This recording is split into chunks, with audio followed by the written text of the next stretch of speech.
Pambele namakomanisi pambele. Pambele ne honesty pambele. Who are these delegations which are not here?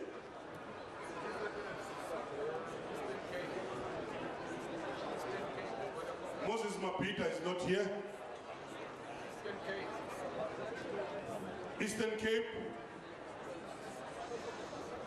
They came and left. We are going to continue. We won't wait for them.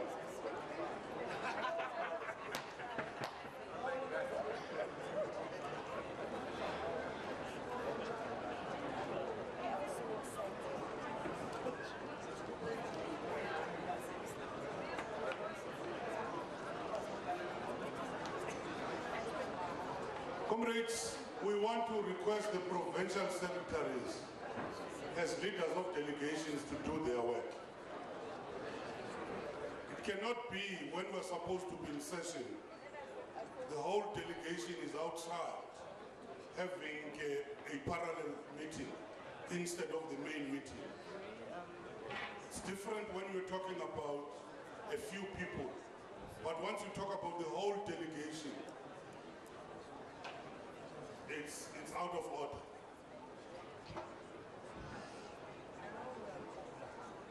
Now we begin our session of the third day, comrades.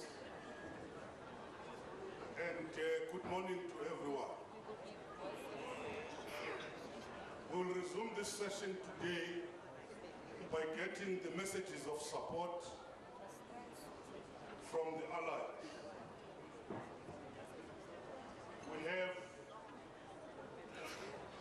the following comrades: YCL, Sanco, Cosatu, and the African National Congress.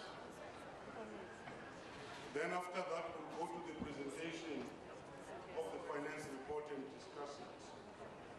Then we break for lunch. Then after lunch, we will go to the presentation of the state of the organization. And then we take those discussions and follow the other processes of the nominations. Comrades must be reminded that the Electoral Council did make announcement and the various deadlines yesterday.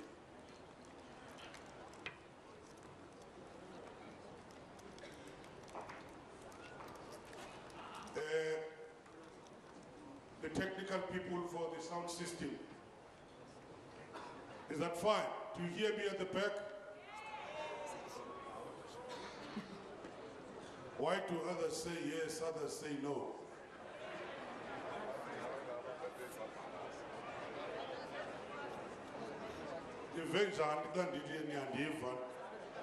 Not no. Thank you, comrades. Before I call the YCL,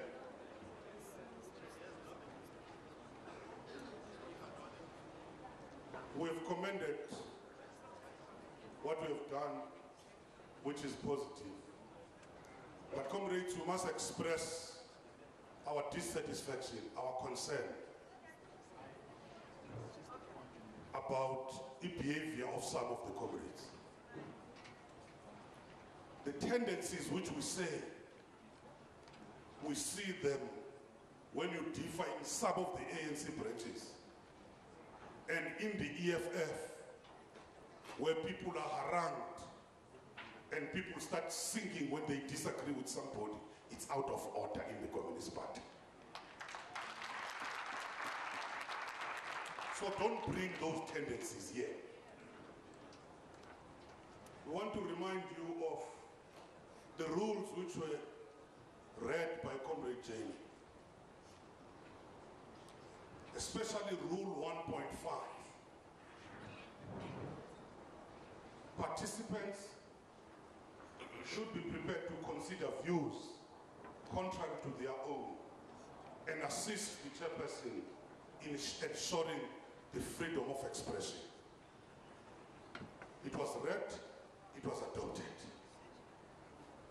And 1.7 says, the following interventions are not allowed.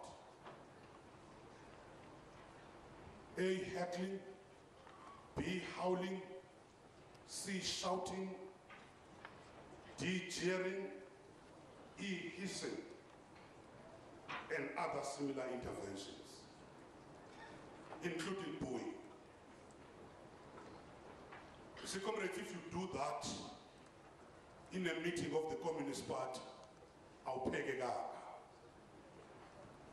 These are the tendencies which we are complaining about, that we are barred from some of the branches of the movement. Then why do you display such tendencies? Ours is to debate until the cows come back home. Debate and persuade one another. We don't force people to agree on our position by threats, by booing and so on. We do it by persuasion, so that at the end, the powerful reason rules. That's what it means to be a communist.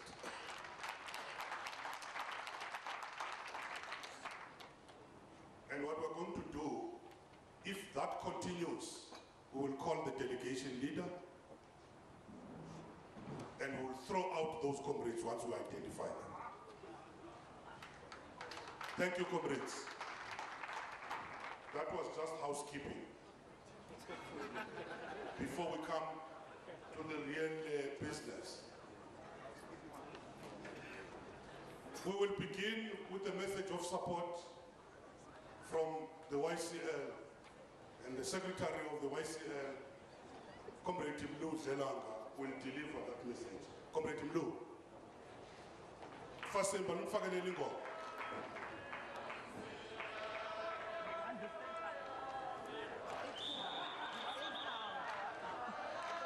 Manza! Way, two!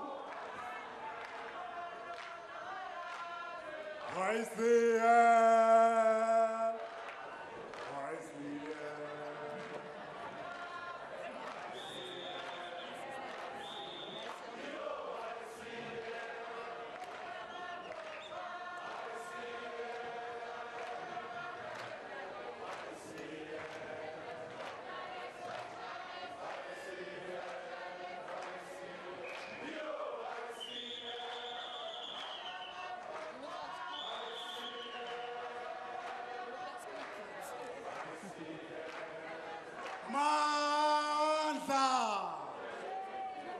Way, two! Way, two! Viva SACP! Viva! Viva Cosatu! Viva! Viva ANC! Viva! Viva State Power! Viva!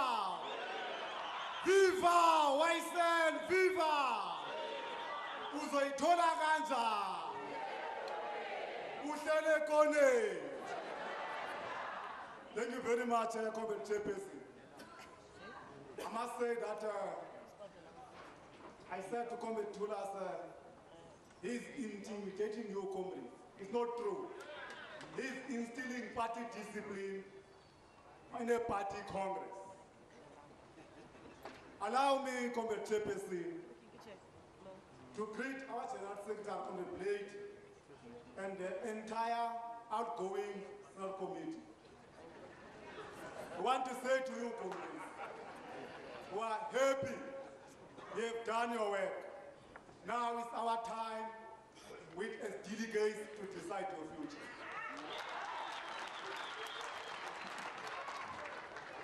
We greet the Deputy President and the whole delegation of the ANC. We're happy to see here today the ANC taking part in the party congress. We also greet Cosatu, the workers. We are happy that you are here, workers of our country. We always with you as young communists, and we greet you today. We also want to greet everybody who is there. We want to say, comrades, we are coming with a message as young comrades in this Congress, which is different on the theme but it's a wise message. We say let's consolidate the left, let's strengthen the Communist Party, and let's build a new front for socialism. With that, I want to convey our greetings to all international delegates that have graced this Congress through their presence and their message.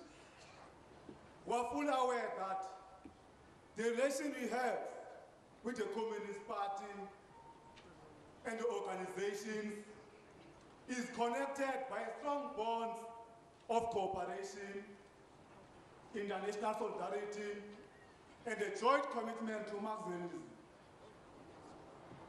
And the relevance and the necessity of the struggle for socialism is very important to strengthen your friendship.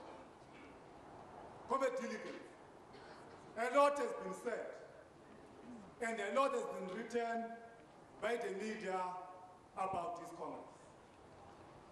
In the main, they wanted to fuel divisions among the party leaders.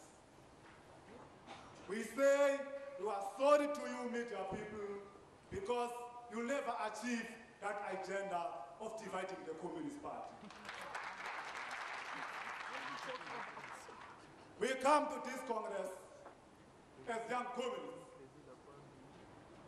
on a high note, because all our programs, now whenever having a program, we think about having overflows, because young people are coming to young communities and attending our programs, solely because we are the only youth organization that is not captured.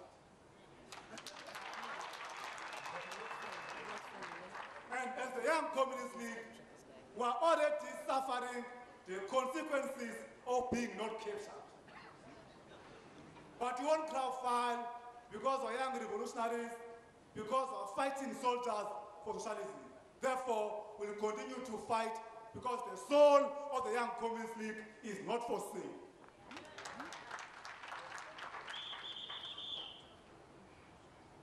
We come here. We are very angry as young communists. We are angry because some comrades wrote letters to the attention of our General Secretary. And when you read the content of that letter, you realize that they have a personal grievance with the party. We are angry at those ones. The party doesn't owe them anything. Therefore, they must know what to say, when, and how.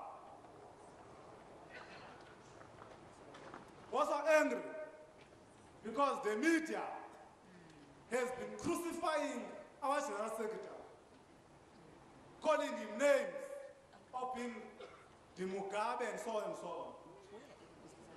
We are angry because this attack is an attack to the party.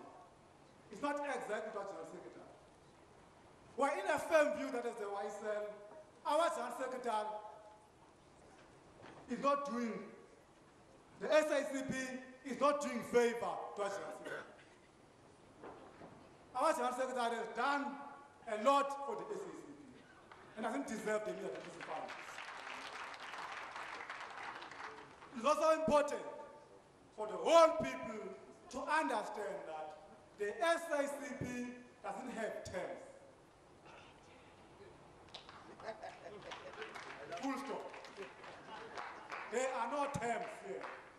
You can lead as you wish, as long as we believe on you, you can take us forward.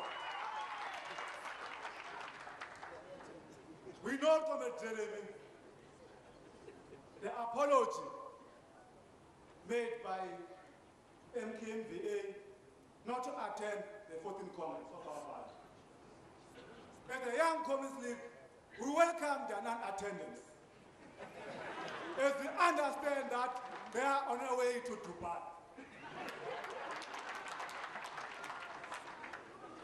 Comrade Chair, allow us to focus on our message and move forward. We say let's consolidate the left. let's strengthen the party and let's build a new front for socialism. We say, as we consolidate the left, the party requires a high level of discipline. As we strengthen the party membership requires a high level of dedication to the party work. And as we build a new front for socialism, we require a high level of unity. Not only the unity of communists, but the unity of the left in our country, including all the progressive forces in our country. That's our message.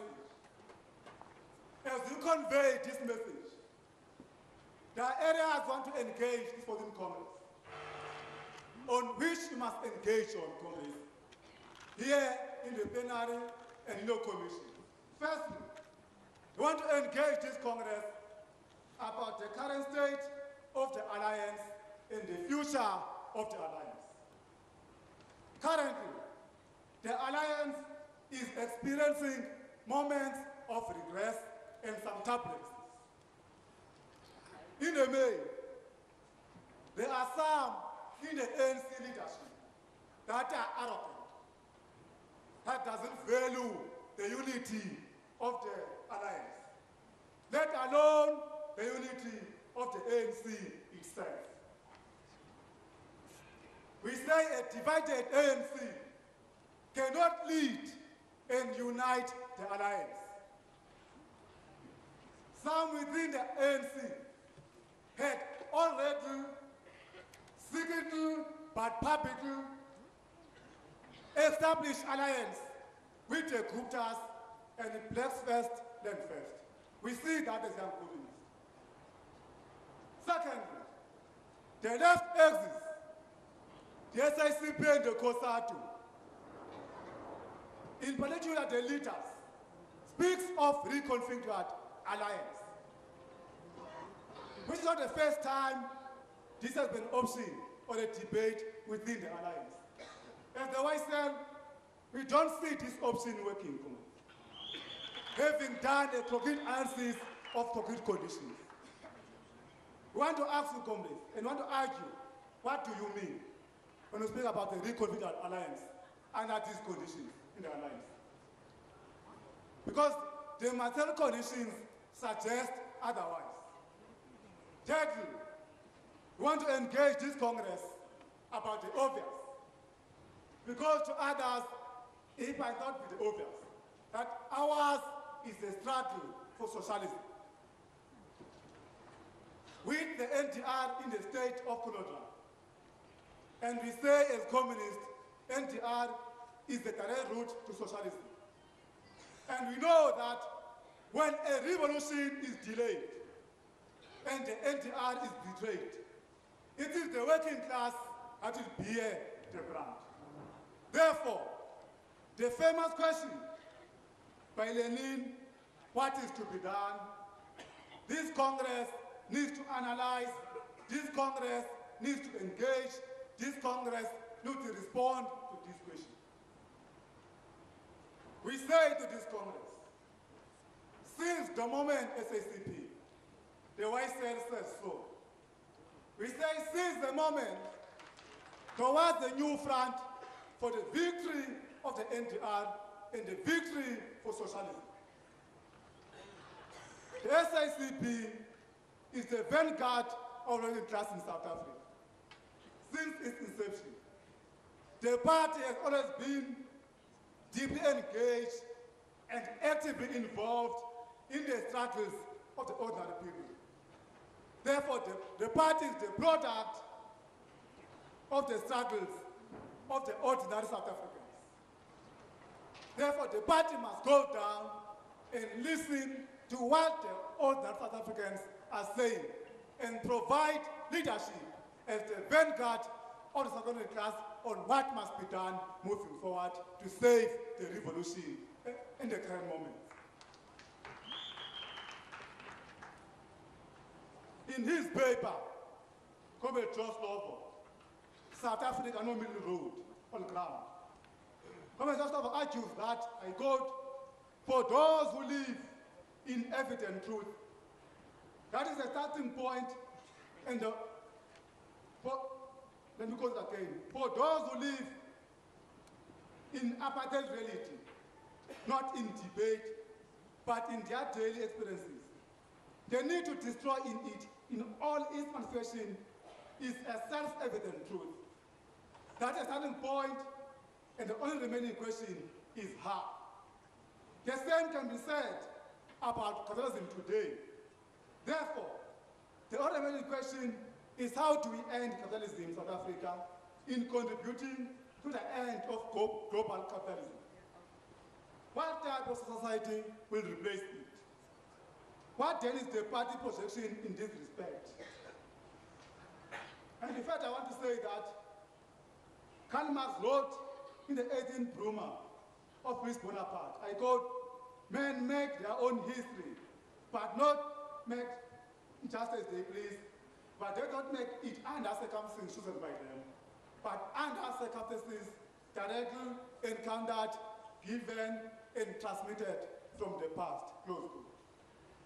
As communists, guided by the ideology of Marxism-Leninism, we are therefore called upon to make our own history by circumstances directly encountered, given, and transmitted from the past. What are these circumstances, communists? Our society is in crisis. Our state is in crisis. And the fundamental cause of this social crisis and state decay is the untransformed semi-colonial capitalist economy and a governing party that is plagued with the disease of capitalism, thus incapable of leading a program for the radical transformation of capitalist economy. The ANC itself is no longer capable of leading the victory of national democratic revolution. As such, it continues to suffer on diseases of capitalism, like greed, competition, and accumulation. It is an organization that is besieged with patronage and has become now a mediation committee for conflicting bourgeoisie interests, where the political reps of the dominant bourgeoisie exercise their influence, their power, and authority.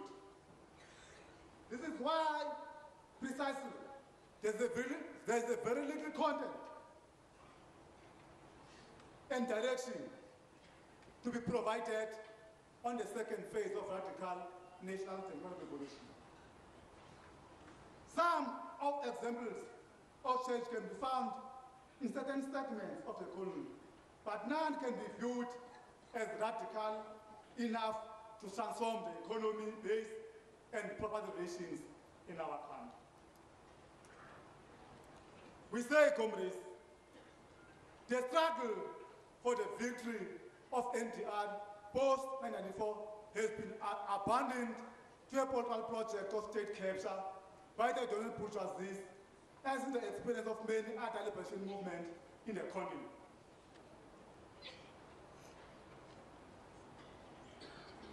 The post-1994 ANC is best capable of leading the country out of the capitalist crisis, but not out of capitalism in crisis. The result of which would be continuation of capitalist system through the exploitation and domination of our people. Comrades, capitalism was founded on the exploitation of man by man. It is based on the principle of survival of the fittest and give rise to competition, greed, and inequality. Democracy was founded on the principle of political equality, implying that the majority rule.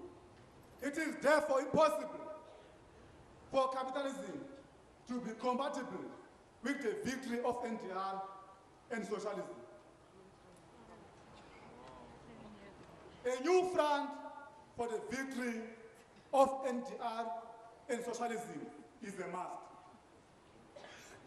The political representatives of differentiated and combating bourgeoisies have entrenched themselves into the African National Congress to the extent that the working class have gained least and suffers the most from the legislation and the policies adopted by ANC post-1994.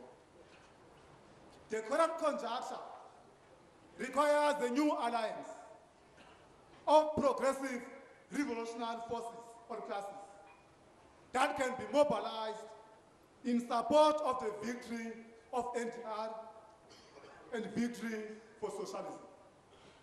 And a new front for the victory of NDR and socialism requires a new organizational vehicle with a new leadership to achieve its goals.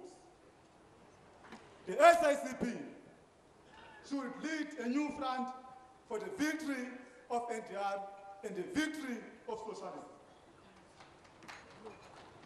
focused on the building of progressive revolutionary alliances and other class stratas in South Africa, in deepening, advancing, and consolidating the NDR as the most direct road to socialism.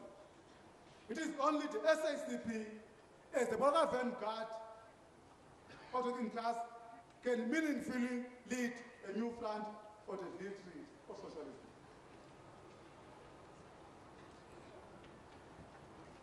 A new front for new democracy and socialism will place the working class as the primary motive force for the deepening, advancing, and consolidating of India. But there are a series of questions that we need to address in the discussion around this new front in relation to the state power. These questions have been previously posed by the party for discussion, but have not been sufficiently addressed.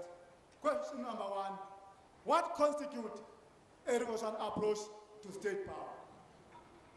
Number two, what would be the consequences and the impact of the party for directly contesting elections in a multi-party setting as the head of the new front for the victory of NDR and socialism? Thirdly, what are the immediate struggles and how do we link these struggles to the struggle for socialism? Fourthly, other than political power, what are the other key sites of power to establish working class hegemony? Those are the four questions that we need to engage, we need to discuss before we leave this conference. We say the people's power for state power and state power for socio-economic transformation. One of the most immediate struggles should be the revitalization of the motive forces and the re-establishment of the working class as the primary motive force of the national democratic revolution. And the organizational vehicle of the Tripartite Alliance led by the ANC is incapable of such tasks given to its leadership deficiencies and its new primary role as a mediator of competing bourgeoisie interests. The 12th Congress program adopted in 2007, the Southern Road to Socialism, provided the basis for a revolutionary approach to state power. The SARS 2007 program argued that a revolutionary approach to state power is the antithesis to a narrow electoral approach to the capture of state power by the working class. Marx and Engels argued that the working class could not effect the economic and social transformation of society without state power. But they also argued that achieving state power was impossible without conscientizing the masses through their struggles and through their own experiences.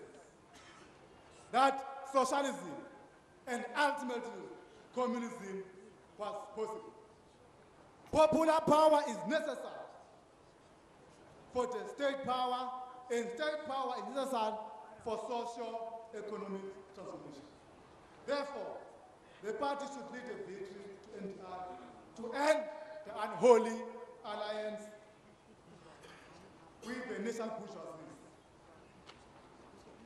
You have to forge new alliance of revolutionary progressive classes, united behind the new front for society.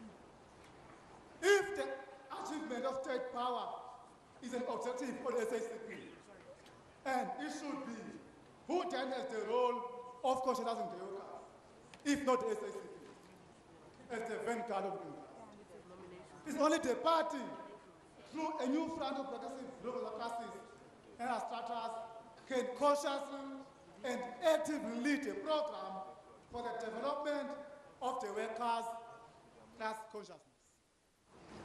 I want to remind this 14th Congress about the twin task of the SACP. In its approach to unity, contained in strategy and tactics document, the ANC state, I quote, "We are revolutionaries, not narrow nationalists. Committed revolutionaries are our brothers, to whatever group they belong. There can be no second-class participation in our movement." Close quote. Post-94 character of the ANC clearly suggests that a deviation from the strategy and tactics with the introduction of a narrow national tendencies within its rank and file. This deviation has subsequently led to a rupture and disunity in the revolutionary alliance with the working class. How does the ANC of today intend to lead victory of the NDR when it has deviated from its strategy and tactics and serve only as a mediation committee of different committing mutual interests? We refer back to the argument by Marx and Engels that the working class cannot effect economic and social transformation of society without state power. We also want to speak about the relationship between the Young Communist League and the SACP, in particular on the independence and autonomy. The Young Communist League was formed as a result of the resolution of the SACP National Congress. This subject the YCL, the political vision, and the ideological articulation of the SACP. Members of the Young Communist League above 18 of age are members of the SACP and are bound by the decisions of the SACP.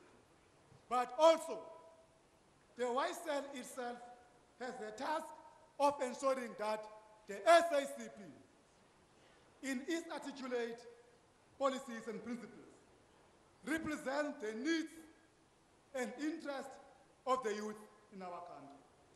Therefore, YCL SA is not a political organization, but serves and advances the interests of the SACP.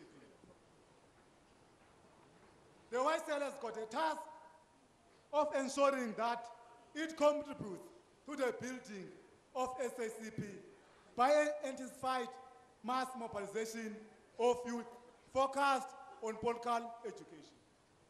However, the YCL, in its founding constitution and policies, proclaimed itself as an independent and autonomous organization. What does this mean? It means that the leadership and organizational authority of the YCL, and the YCL should use this in order to ensure that it influences the outlook and the character of the SACP. Therefore, YCL is not equal to the SACP, period. But comrades, delegates, and leadership, there is a growing tendency that some leaders or members of the YCL, when they lose debates in the Young Communist League, they use their positions and their proximity to some party leaders in order to ensure that they mislead the party leaders so as to save their personal ambitions. This tendency will continue to expose this at the young community. And also we call for vigilance to the party leadership, not to quickly welcome what is said without critically analyzing it. We are therefore in the YSL, we don't expect the party not to intervene when there are problems in the YSL. We expect the party to work with the YSL when there are problems in the young community. In that process, the party should not be seen taking side, but should be seen unifying the young community. Our call for SACP, state and popular power, is a principled call. It is not an opportunistic call. It is not a call out of anger. It is a call based on the state of the ANC. This principled call is based on the party program, is based on the conditions of the working class and society which want the party to lead the national democratic revolution. With that, I want to say, the party doesn't want socialism for itself. It wants socialism for the workers and the poor. As such, if the party contests elections, the notion that it will go alone is fallacious. The party won't go alone. The party will go with the workers and the poor in South Africa. As the YSL, we are in a firm view that this is not just an ordinary Congress. If then the party agrees with YSL on this view, extraordinary measures and radical resolutions should be taken in this Congress. It's up to you, Congress delegates, to engage frankly, robustly, and craft a way forward towards the victory of socialism. We say to you, comrades, delegates, and leaders of the party, seize the moment, lead the revolution towards the socialism. We wish the 14th Congress a fruitful deliberations and a resounding success. Forward to socialism, forward!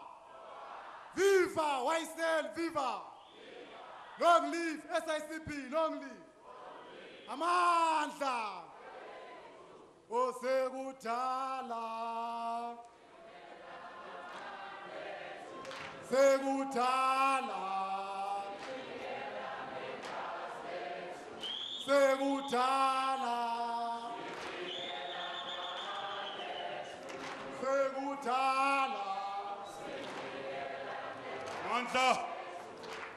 Manza! Manza!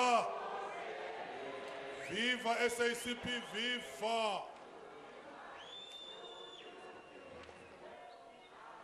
Amanza!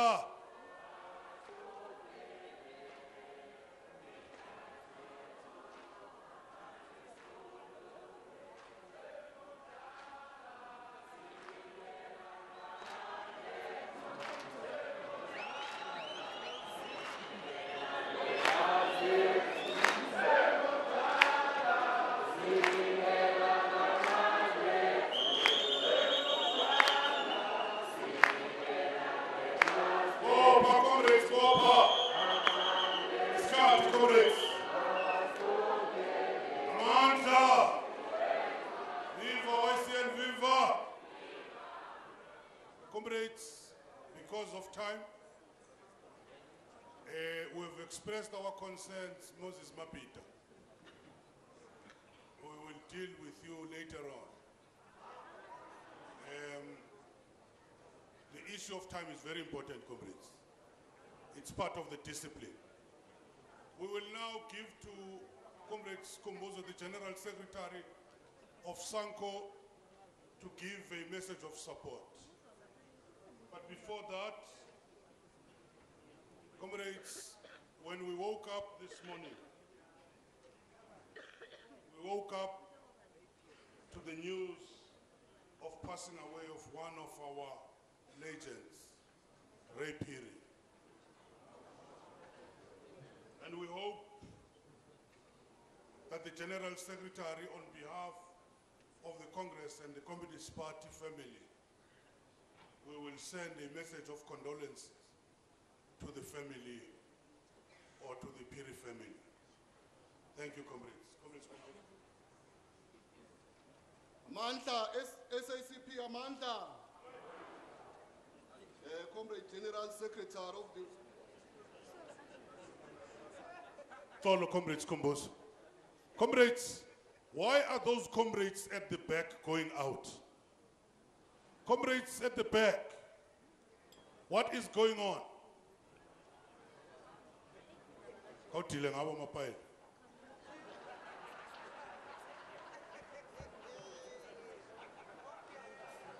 SACP, viva! Viva ANC, viva! Viva Cosatu, viva! Viva Sanco, viva! I want to remind you, General Secretary YCL, ukuthi YCL is very happy that Sanco is part of this conference. Ngiyacabanga ukuthi uyishiye ngamasiboni ngoba i-SACP, Cosatu, Sanco bonke bangabahlanji. So asikho isidingo sokuthi abonge ukuthi iSanco ikhona, ngoba abahlali bakhona. Program Director, Comrade Thulas Nxesi, the SACP, General Secretary, Comrade Blake Zimand, National Chairperson of the SACP, Comrade Senzeni Zugwan, members of the Politburo and the Central Committee of the SACP, Cosatu President, Comrade Dumo Dlamini and the entire Cosatu delegation, ANC Deputy President, Comrade Cyril Ramaphosa and the entire ANC delegation, alliance partners, delegates, comrades and friends.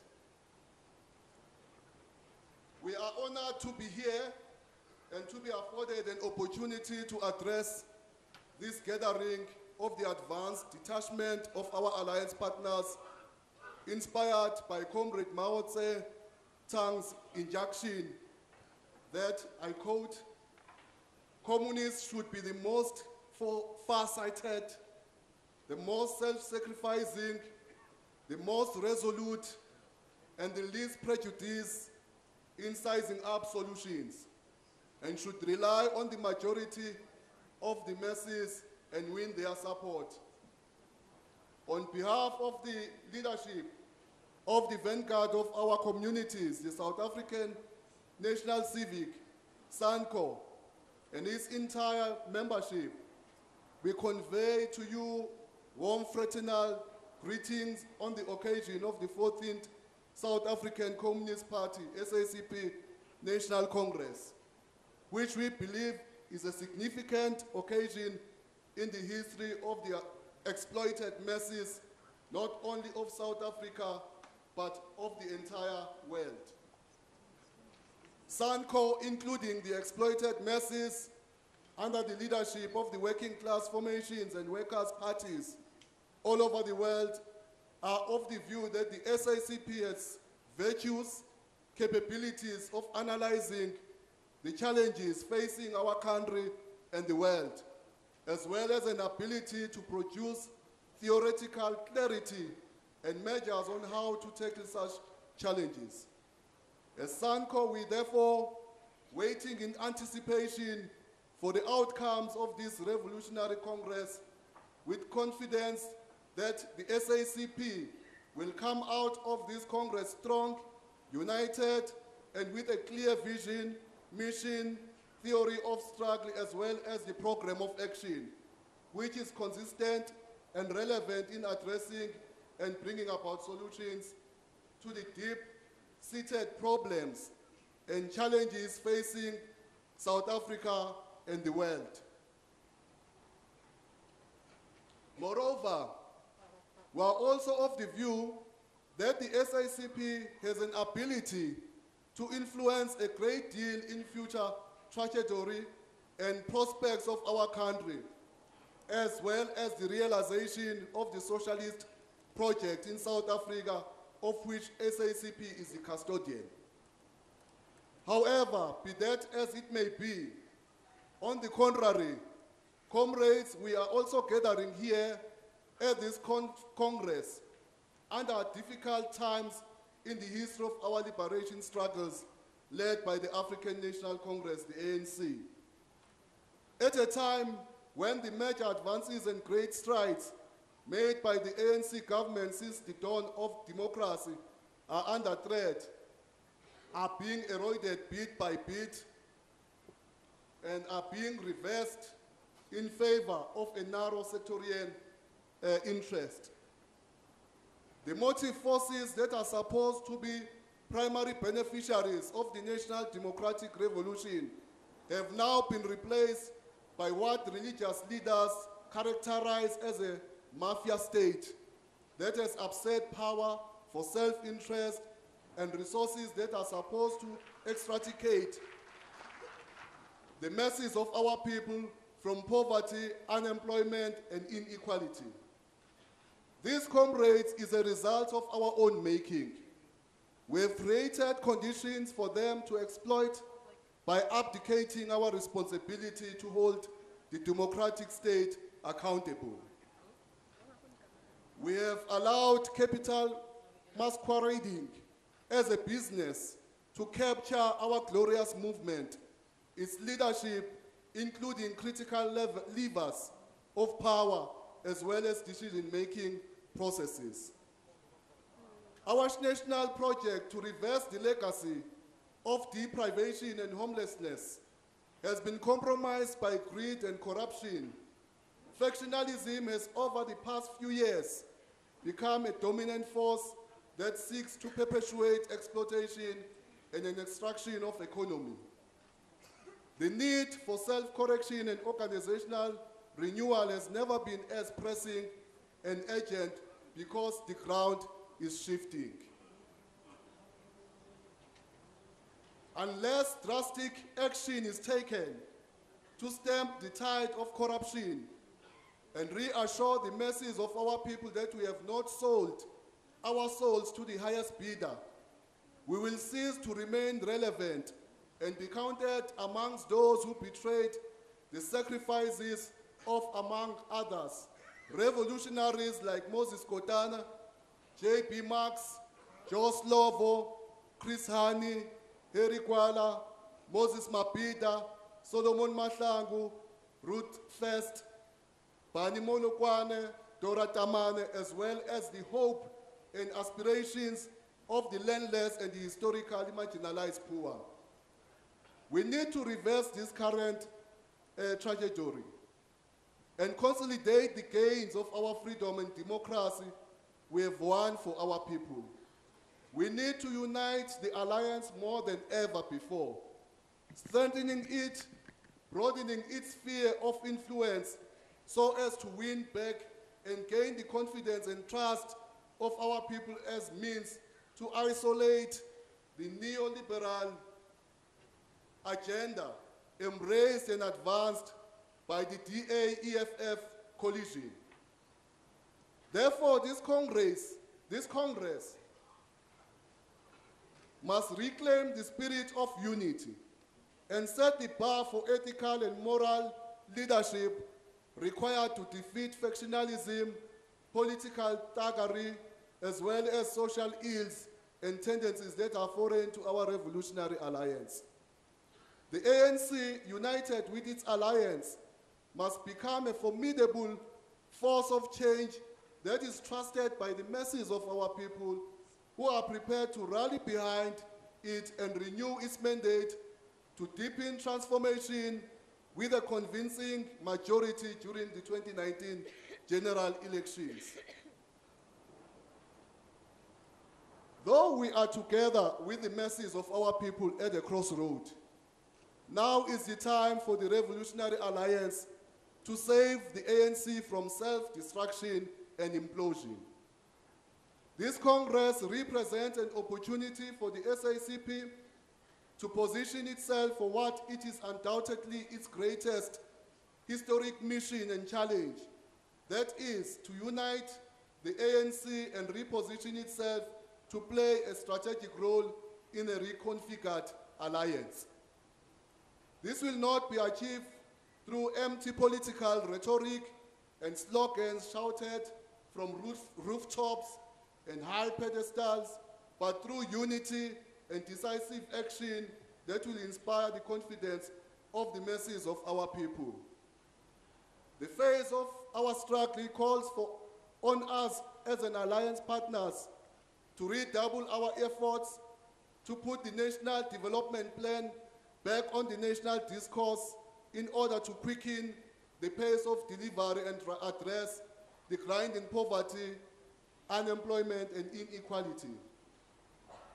From the El Comandante, Fidel Castro, we have learned international solidarity as well as how to respond to injustice and poverty. We are reminded of his instructive declaration to the Cuban civilian and military personnel in Luanda, Angola, on the 30th of March 1997, when he said, I quote, "Today it hurts us if a Cuban is hungry, if a Cuban has no doctor, if a Cuban child suffers or is uneducated, or if a family has no housing. It hurts us even though it is not our brother, our son, or our father. Why shouldn't we feel hurt if we see an Angolan child go hungry, suffer, and be killed and massacred?" Unquote. We long to hear our leaders respond to the plight of our communities along the same lines and show commitment to serve and advance Nelson Mandela's legacy of selfless service. Failure to act against those implicated in the state capture and roll back the scourge of corruption will defer the country's economic recovery and set us on a path to ruin. Denialism, arrogance, and our ability to pull together as the alliance will cost us the power that unsung heroes and heroines, cadres of our revolutionary movement, died fighting for. Comrades, we owe them to put our people at the center of whatever we do. This is the moment of deep reflection and not political opportunism and grandstanding. A moment to take stock and interrogate our political consciousness. It's still with us and informs whatever we do in the name of the people. As Sanco, we commit ourselves to work tirelessly for unity and to respond to the challenges that are facing our communities. Without the masses of our people who are supposed to be at the center of our programs, there is no revolution to pursue.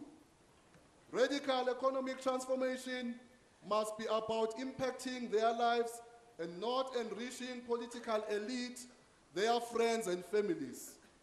It must not be about redirecting resources into the pockets of looters, but fundamental structural change of ownership patterns, processes, and procedures to bring historical marginalized into the mainstream of the economy. It must be about redirecting investment to rural communities and townships in order to develop infrastructure, create much-needed jobs, accelerate and eradicate poverty, address homelessness, insecurity, and promote socio-economic and political justice for all. We are confident that the party will continue with its responsibility for the political and ideological development of its members and the members of the alliance partners, as it did provide such formidable political clarity and superiority of ideas needed then to mobilize the people in the struggle against capitalism, colonialism, and racial oppression, so that we can also continue to develop and become better and advanced cadres capable of deepening and defending the national democratic revolution. In conclusion, comrades, we as Sanco, we will roll out a program that we have adopted nationally called Kuluma Mhlali, Resident Speaks Out Service Delivery Campaign, on a massive scale, and join political education to empower the masses of our people to be masters of their own destiny. Let us remember that Bertolt Brecht cautioned us in one of his quotations, I quote, "The West illiterate is the political illiterate. He hears nothing, sees nothing, takes no part in political life. He doesn't seem to know that the cost of living, the price of beans, of flour, of rent, of medicine, all depend on political decisions. He even prides himself on his political ignorance, stick out his chest and says, I hate politics. I want to keep this fuba ngaphandle. Yahambe qhosha ethi ayingeyizonda ipolitiki. But ipolitiki egcineni ama decision ewathathayo I am affected. He doesn't know that his political non-participation comes to the prostitute, abandoned child, the robber, and worst of all, corrupt officials and lackeys of exploitative multinational corporations. Forward to socialism, forward. Long live SACP, long live. Long live ANC, SACP, Cosatu, Sanco, Revolutionary Alliance, long live. All power. Amandla.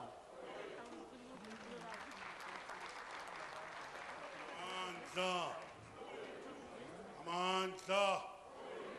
Viva Sanco, viva. Viva Bahlali, viva. We're now preparing the General Secretary of Cosatu,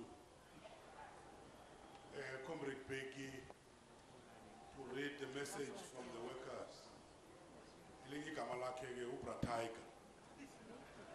Brataika, the floor is yours. Mañana ni basebenze. Mañana ni basebenze. Mañana ni basebenze. Mañana ni basebenze. Batika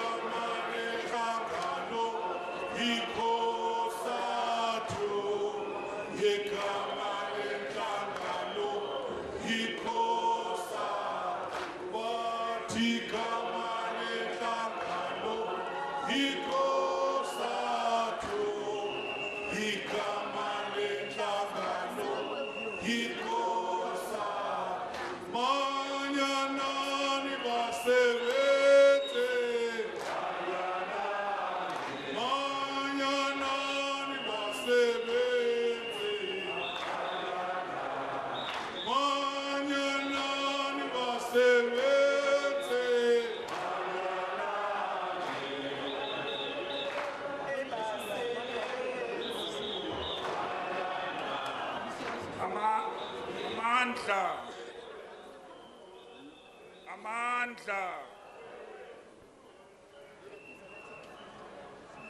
Long live the spirit of Comrade Chris Hani, long live.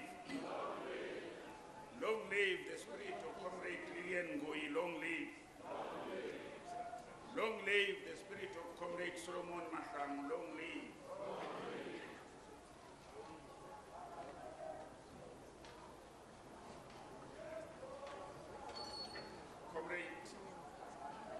General Secretary of the party, Comrade Blade, and the entire leadership of the SACP, leaders of the ANC,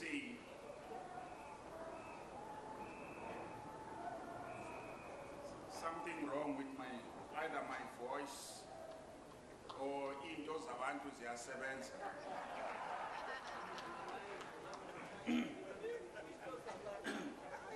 Leaders of Sanco, led by the General Secretary, Comrade Umbuzo, leaders of Cosatu and the members of the CEC, led by President Stumu, members of the stalwarts and veterans, leaders of the YCL, international guests, comrades and friends. Let me start by confessing, comrade, that I'm a little bit intimidated. First, by so many cameras, I thought this thing was a closed session. But secondly, just to confess that I've never seen so many delegates from the ANC attending the conference.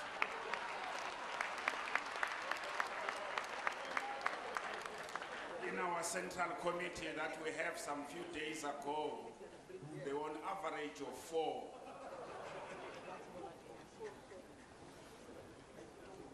But we are here, comrade, to deliver a message of solidarity to the SACP.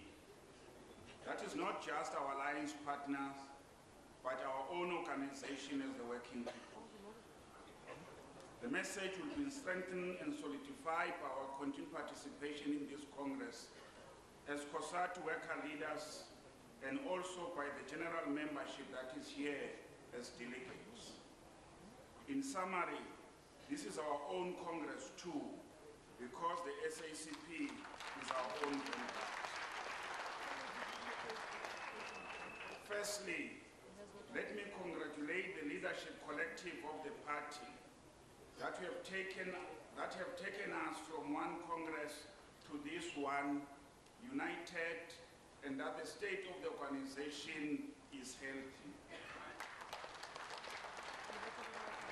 And that those that would not seek another term will say that they have handed this organization united, solid, and intact.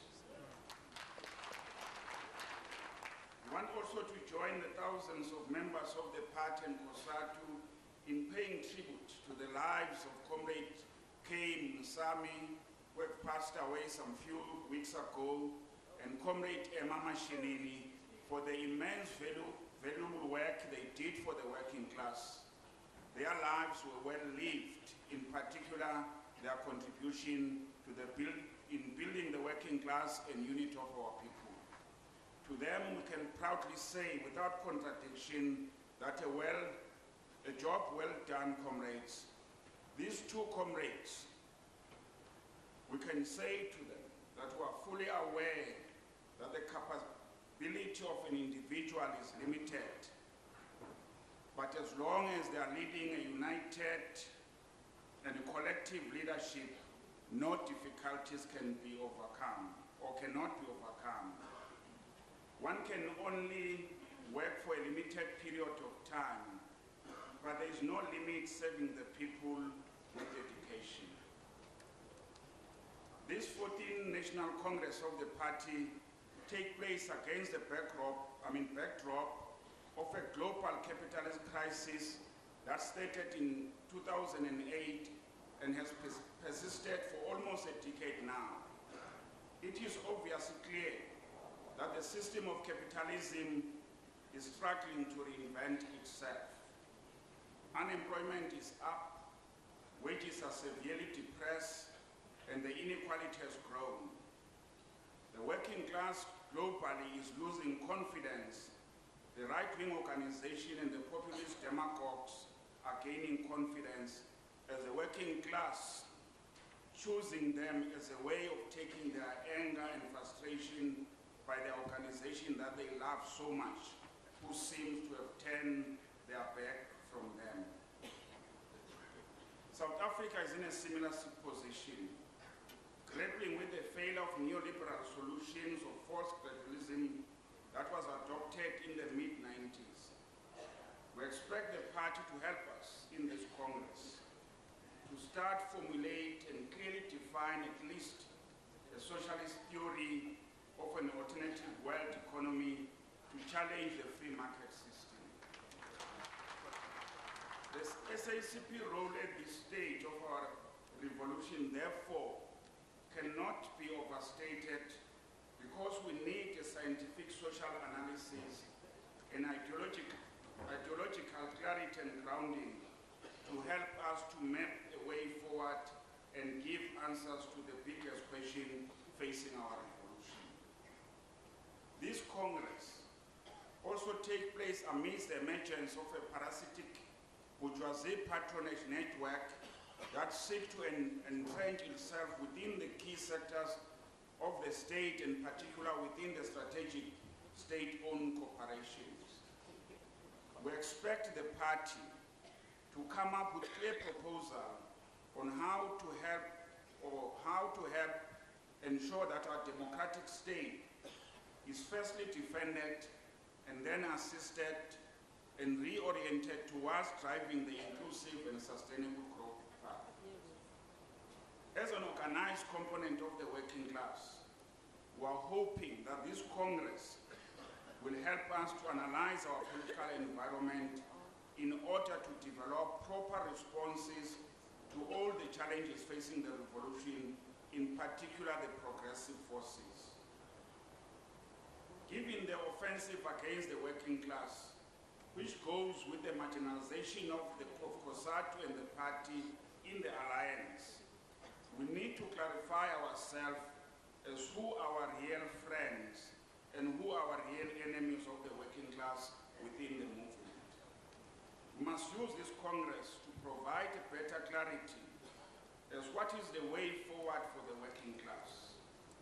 The establishment of a commission by the party special Congress on the question of the state power and the call for reconfiguration of the alliance by the Cosatu 12th National Congress are the uppermost in the people's mind as we continue with the debate in this Congress.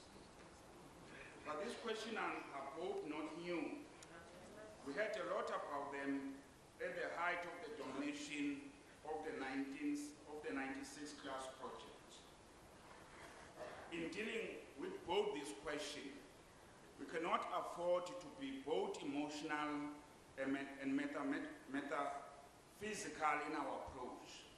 We must be guided by an old saying that you do not take decisions informed by anger. Our starting point at all times is that South Africa is a better place to live now than it was before 1994 under apartheid. Progress on housing, electrification, health service and education, clean and drinkable water and sanitation, our approach to the HIV and AIDS, social security, life expectancy, and etc., we can confirm that progress has been made. Huge progress is being made in addressing the skill shortage at the Human Resource Development Council, which is chaired by the Deputy President and of course housed in the DH under Comrade Baines Mine. The workforce has increased almost to 16.2 million people. 17 million people are on social grants. Many apartheid legislation have been repealed. One of the achievements of our national democratic revolution has been its ability to mobilize and unite our people, particularly black majority, around the project of non-racialism and non-sexism, and more precisely, around the project of national building. This achievement was secured first and foremost in uniting our broader movement, the ANC itself, the alliance, and the broad range of popular formation.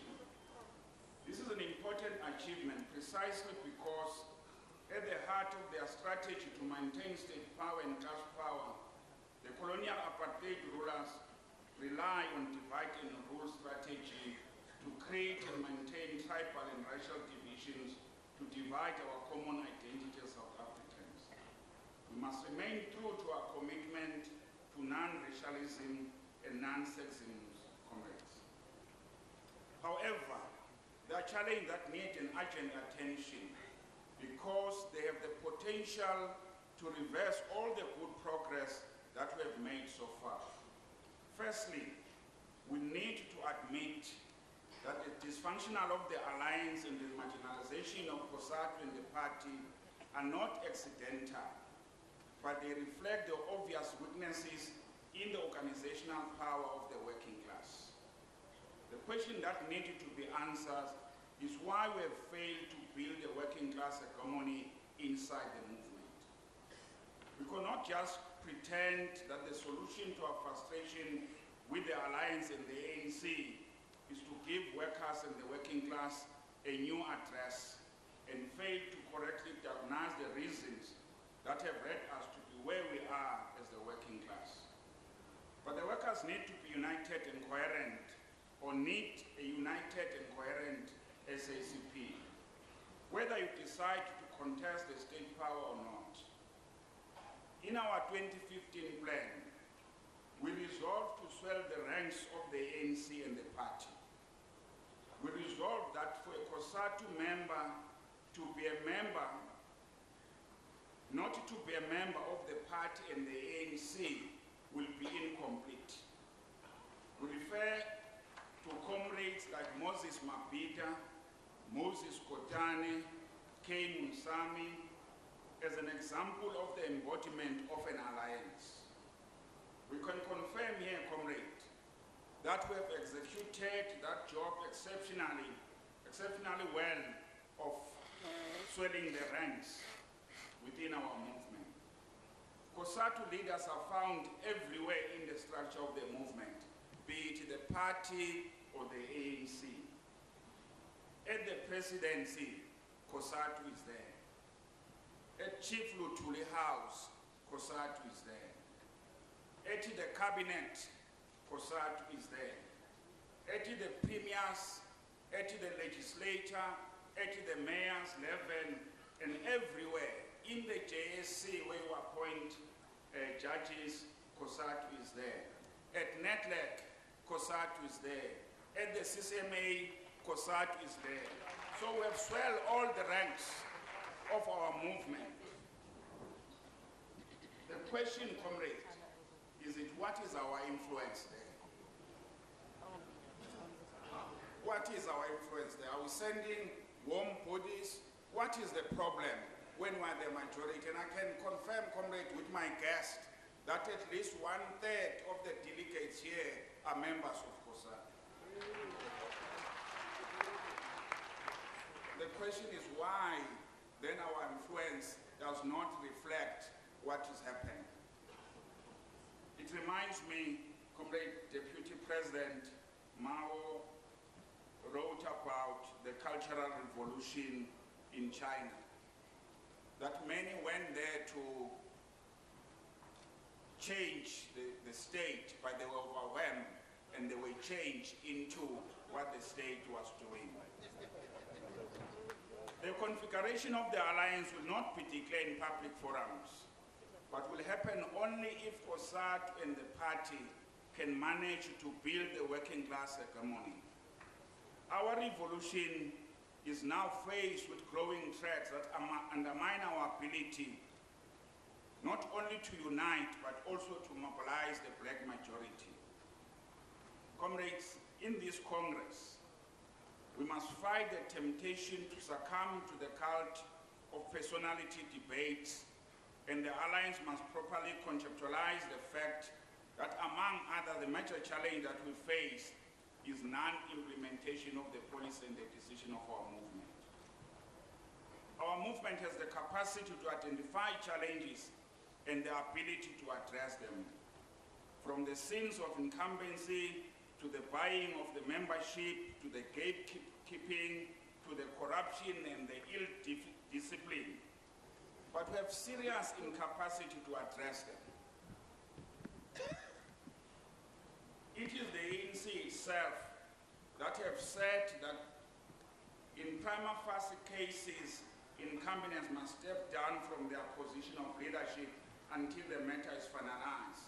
But that is not happening.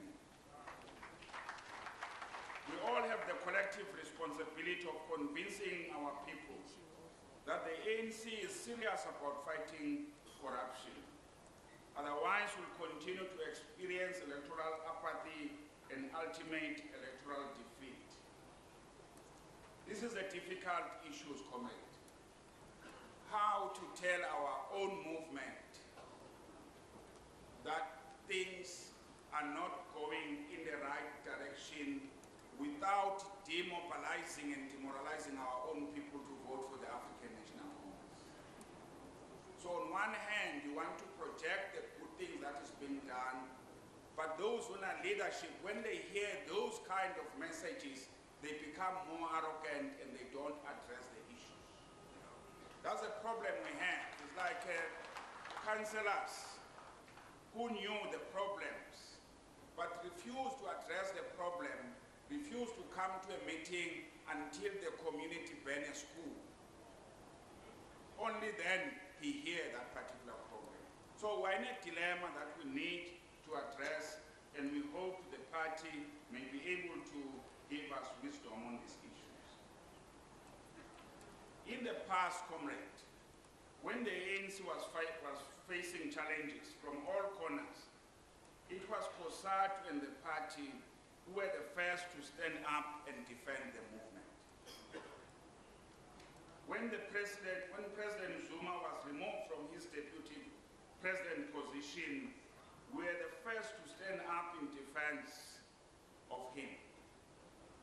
Equally, we're first to stand up in defense when he was charged.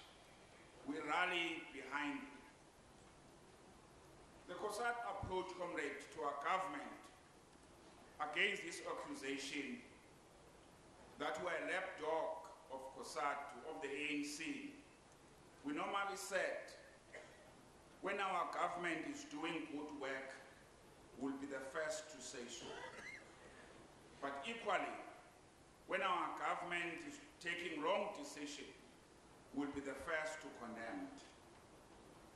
When the exodus by senior members of the ANC and the party left for COPE, we said as workers, we'll never abandon the ANC because the ANC was theirs and that workers themselves were the ANC. Comrade, there are those who are accusing the Federation of contesting the content of the radical second phase on personalities, not on its class content. We can only say, comrade, this is not true. If you have time, read our documents. We need, comrade, to take this opportunity to confirm our happiness about the broad trust of the outcome of the ANC policy conference. There were good resolution taking which we agree with them in the conference. The approach, for an example, on the mining charter, that its trust is to empower the workers and the ownership going to the state and not to the individual. I think to us it was a breakthrough in the minds of many of the comrades who were in the conference.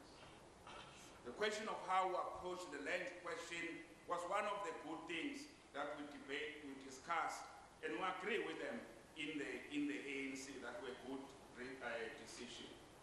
The issues on jobs, the issues of state capture, that's why we're not talking about it anymore today, because we want the steps to be taken to implement that resolution. On the one union, one industries, we are happy for the confirmation of the founding principle. We have come out openly, comrade, and we need to plead here as guilty as charged, that we supported that the deputy president of the ANC should be the next president of the African National Congress.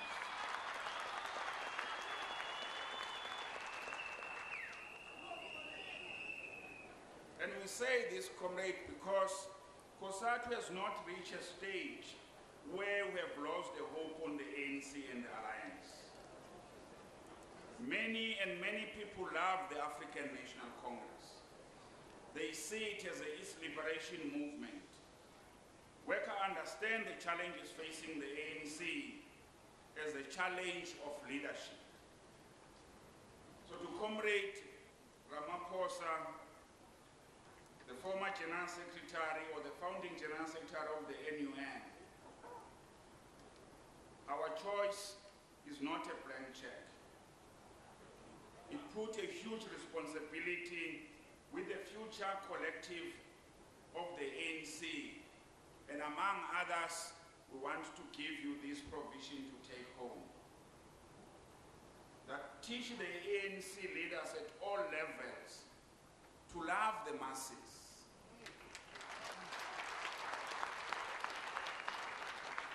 And to live with the masses. And as Comrade Jesu, how are going to solve this problem? That when the mayor is elected from Togoza, the first thing he think about is the new house and the new car, and he leave his constituencies. That the ANC must dedicate its soul and mind to the people, share their will and woe, and rely on them to continue to make progress.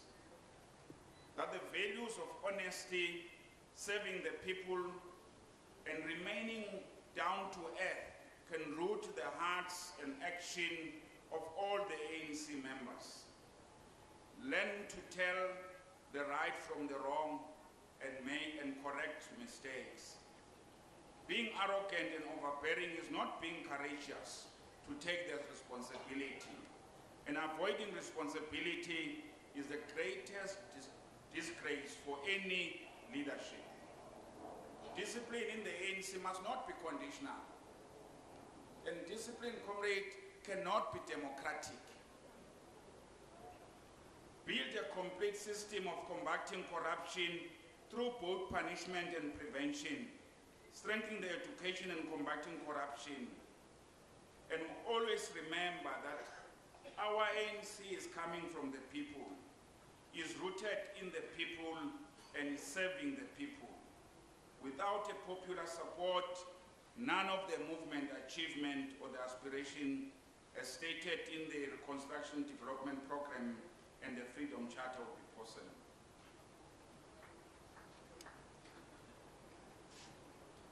We had, comrade, our central committee, and we debated a number of issues. I will save this time not to go in there. In the face of all these, comrades, including the unprecedented offensive by capitalist ideologues against the working class, we need the party to lead a counter-ideological offensive to help steer the revolution in the right direction. We expect the party to help us analyze our approach and character of the bourgeois democracy institution that are not serving the working class, but are defending the interest of the rich and the powerful, like the Reserve Bank. Comrade Chairperson, as we meet here today, workers in almost all sectors of the economy are facing retrenchment through restructuring of the industries and many other reasons, including the maximization of profit. The relaxation of the exchange control permit individuals and corporation and institutional investors to take the increased portion of their investment offshore. But comrade, we got a crisis. This is a crisis, comrade. 9 million people are unemployed. 9 million people are unemployed. We normally say this is equal to the population of Namibia, Botswana, Lesotho, Swaziland brought together. It's huge, comrade. It's a crisis. We are told, comrade, 12 million people go to bed without food. 12 million people go this day. There was a story I heard sometimes by Comrade Cyril of a family in Emlas, Comrade President, not referring to your family, but Umlas, whose father is a breadwinner, was unemployed. Every day, before the children could wake up, he went away to look for a job. But he will not come back before they sleep, because he could not provide food to his children. So he will wait until 9 o'clock. When they are asleep, he comes back because he cannot face his children crying for the lack of food. That the mother would put a pot on the stove with only water, and the children will hope that there will be time for the food to be served until they doze and fell asleep. This is a crisis we have, comrade, and this is a crisis we need to address. The workforce is 6.2 million. It has increased, and I think we need to acknowledge that under the ANC government, the workforce has increased. 16.2 million. But of course, it's increasing lower than the population. That's why the unemployment also increasing. But what is strange is that half or 50% of the 6.2 million people earn less than 4,000 a month, while some executives earn as much as 122.8 million a year. We hope businesses here, they're listening to this issue, that there are people in business who earn 10 million rand a month, but they are resisting for a worker to earn 4,000 rand per month. As this is not enough, the mining sector is intending to retrench thousands of workers. The introduction of the IPP without the just transition arrangement is threatening in Mpumalanga, comrade, to close 5 mines and 5 power stations. It can't be accepted that we allow these things to happen. We're happy, comrade, that most social partners have at long last recognized that we need a job summit, which is a thing that we have been calling for. But we're not calling a job summit for its own sake. We need to think thoroughly, Comrade Rob, what is it that we can do? We need to be asking business why the investment is low. Why do we understand why they are on an investment strike? Of course, they've got a different reason, but we believe they're on investment strikes. This is our view, comrades, to ultimately address the crisis of unemployment. The Federation has been consistent vocal in fighting the tendency from some within the ANC to review or to view economic transformation through the prism of deracialization of capitalism and also for narrow personal accumulation. We're happy that the conference has addressed these particular issues, that this is not about just black people, fewer of them, of course, becoming the black wars. We also expect the party to reflect on the offensive that is directed to the Federation. Because Cosatu is under attack from many sides, some of our industrial unions are facing a major problem where employer and some of our own former comrades are trying to liquidate them. We need the party to work with us to stem the tide of attacks directed at our industrial union. Cosatu is looking forward to working with the party to intensify our joint political, ideological, and mass campaign work after this Congress. Indeed, the current circumstances, the two working class formation within the ANC-led alliance have a particular responsibility. These two organizations will work together on many socio-economic chapters that we have adopted by Cosatu Central Committee, and we're hopeful that we get support from the ANC. Those range from the job losses, the labor brokers, the state capture. We'll miss you, Comrades First Deputy President, when you shout your slogan about Pansy labor brokers. I think we need just to record it so that every time when you are not around, we can record that one.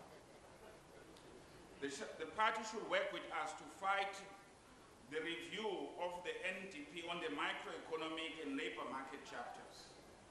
We can confirm that we take Comrade's advice, Comrade Blade, that workers must pay attention to their retirement funds money. That particularly the workers in the public sectors have seen many millions people, millionaires, growing out of your money when you are still remaining in poor. It cannot be tolerated any further, comrades. As we close, comrade, and wishing you a successful and productive Congress, we noted, Comrade Mkuluwa normally say these issues, that when the Congress comes to an end, when your term comes to an end, there is no comrade contesting another comrade. The term has ended, and there is no leadership. And when people make themselves available, they are not contesting other comrades, they are contesting the position. So we need even to talk to this to the media, because they are going to say, so and so retain his position. He has no position. His term has ended, he's starting afresh, all new from the box. Amandla, long live Cosatu, long live. Long live the party, long live. Long live Sanco, long live. Pambili, African National Congress, Pambili.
Cosatu, viva!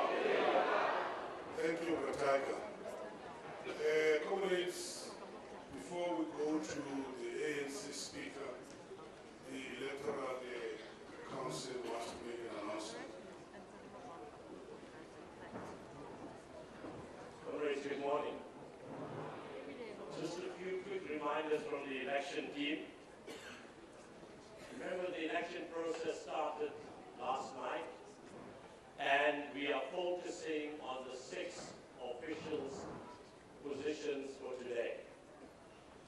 The forms for the nominating process are available in the election room, so please, provinces, go and collect these forms.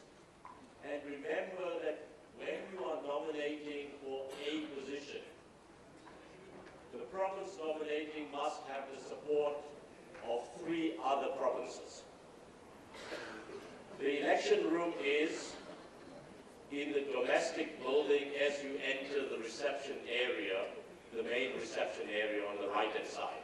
And there's a room there with a board outside called the election room. Lastly, remember that the closing time for nominations is 2 o'clock today. Thank you very much. Thank you, Tom. Mandla. Comrades, at this stage we're going to request the General Secretary to come and introduce the next speaker. Kodwa kufuneka sitsho le nto uba i-ANC iyasetyenzelwa njengongetheka. I-ANC iyasetyenzelwa. Alala, iyasetyenzelwa. I-ANC iyasetyenzelwa. Alala,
who made a contribution and for the working class. Can we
Alex's department, people like Hlengiwe, Mpo, and others who are who work very hard and very often unrecognized.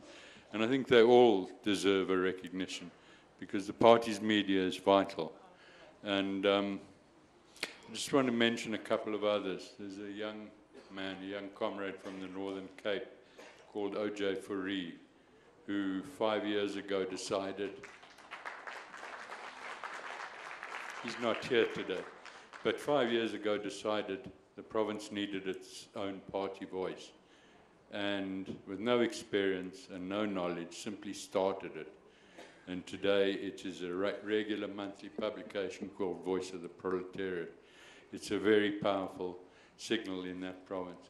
And last week, I also want to just add that last week for the first time I saw something called Red Ink, which is an initiative by the comrades in the Eastern Cape to start their own media. And it's a really great sign of the growth and determination of the party for its voice to reach beyond its membership into the millions of working class people who need assurance that this country is not going to stop the march towards a radical NDR or towards socialism. Beyond that, I think, thank you very much.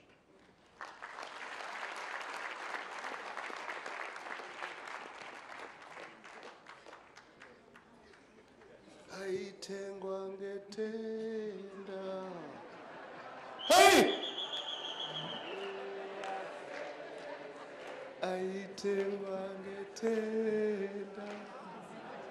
Hayo! ANC yasetshenzelwa. Alala. ANC yasetshenzelwa. Alala.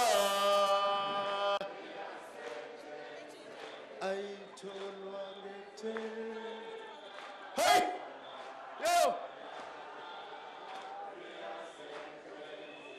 Aitengwa ngethenda. Hey! Iphathi yasetshenzelwa. Alala. Iphathi yasetshenzelwa. Alala. Oh, halala. Hey!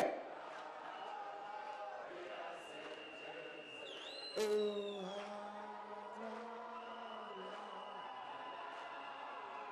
Hey! Mandla! Mandla!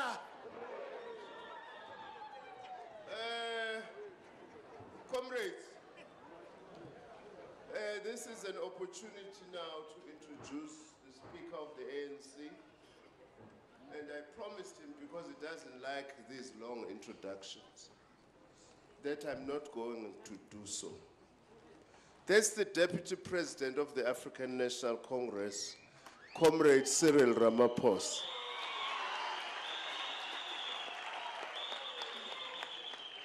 I'm not going to be long, but we do need to remind especially younger comrades that Comrade Cyril was the founding General Secretary of the National Union of Mine Workers in NUM. There is lots of NUM, ex-NUM here and everything. A union which has actually produced a lot of our leaders. In fact, it has produced 3 SGs of the African National Congress. One after the other, Comrade Cyril opening the way. Comrade Cyril is also a former secretary, as I've said, general of the ANC, during the time of the transition, the democratic breakthrough, and also was chairing the Constitutional Assembly, which drafted our Constitution. I always tell him that the one thing he tried to teach me, I don't know whether he succeeded or not, was to be a negotiator. Coming from the KZN Midlands under the leadership of Eric Gwala, there were no causes of negotiations. Because Comrade Eric Gwala says, you can't negotiate peace, you must impose peace. So whether he succeeded or not, I don't know. He's currently, of course, the Deputy President of the African National Congress. Comrade Cyril, I'm really very happy to call you to address this gathering of your allied formation, the South African Communist Party.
Amandla!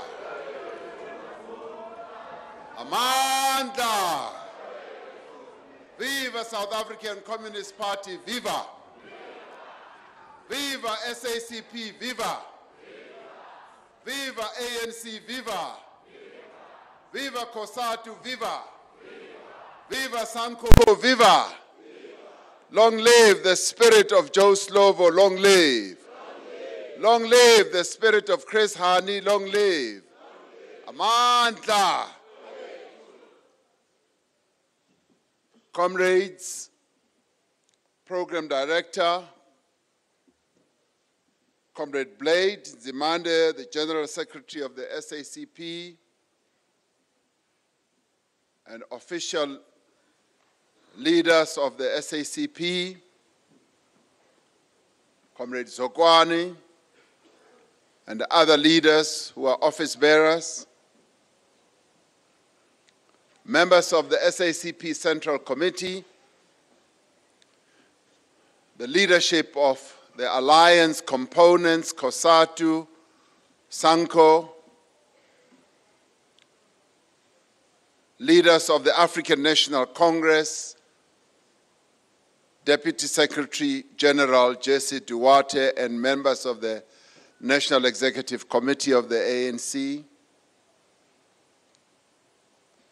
international guests who are here, and I'm told that we have up to no less rather than 35 international guests who have come to this conference.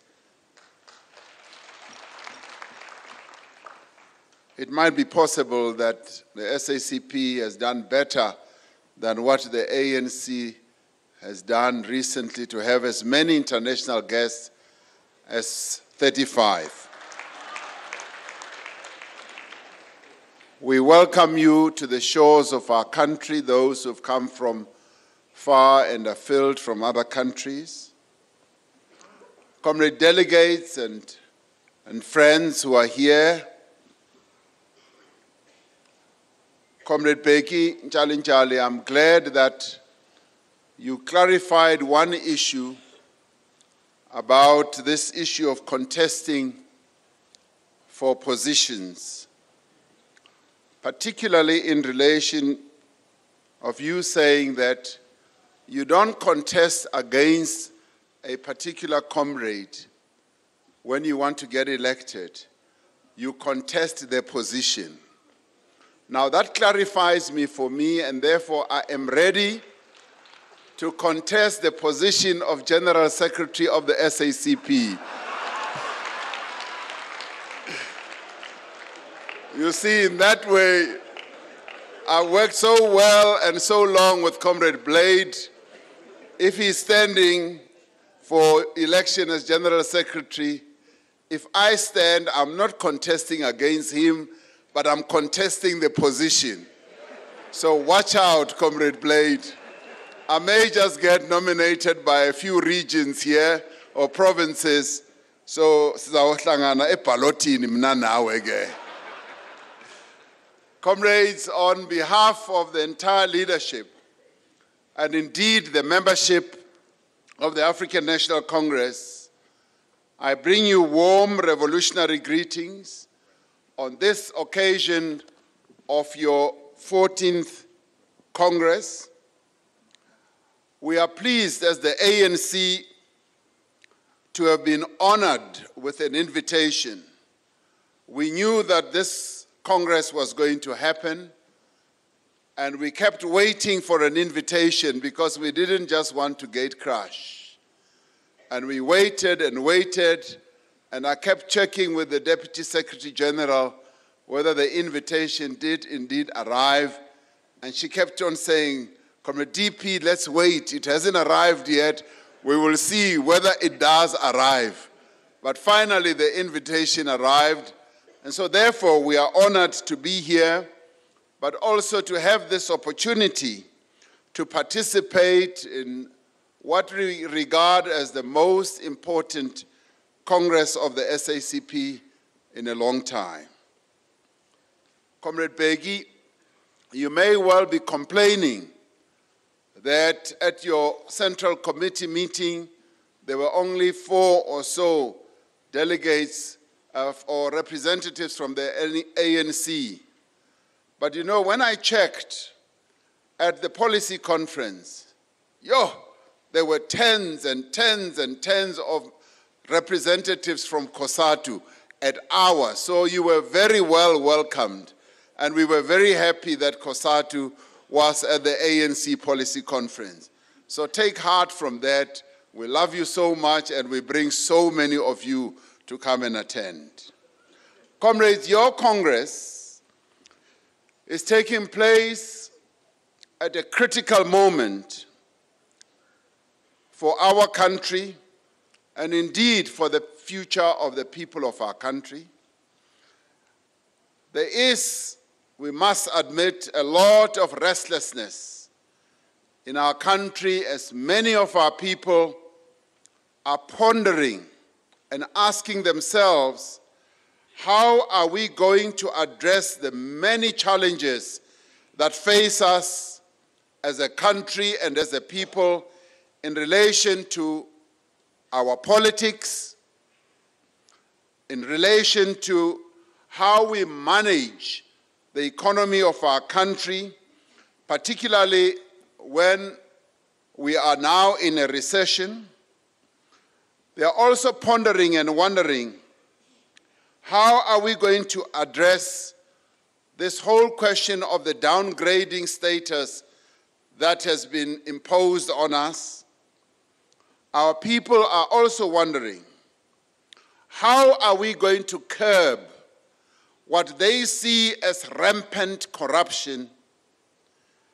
And more importantly, they keep asking themselves, what are we going to do to address the issue of creating jobs and ridding our country of the scourge of inequality and poverty? These are matters that our people are concerned about. And these are matters that affect their lives on an ongoing basis.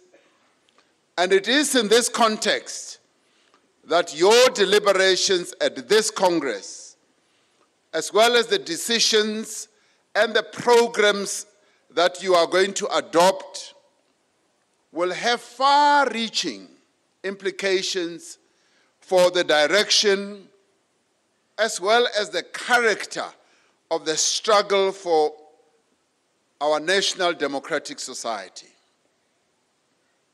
So as you gather here, I'd like to say that be aware that you are involved in probably the most important endeavor as a Congress to address all these issues that now confront our country.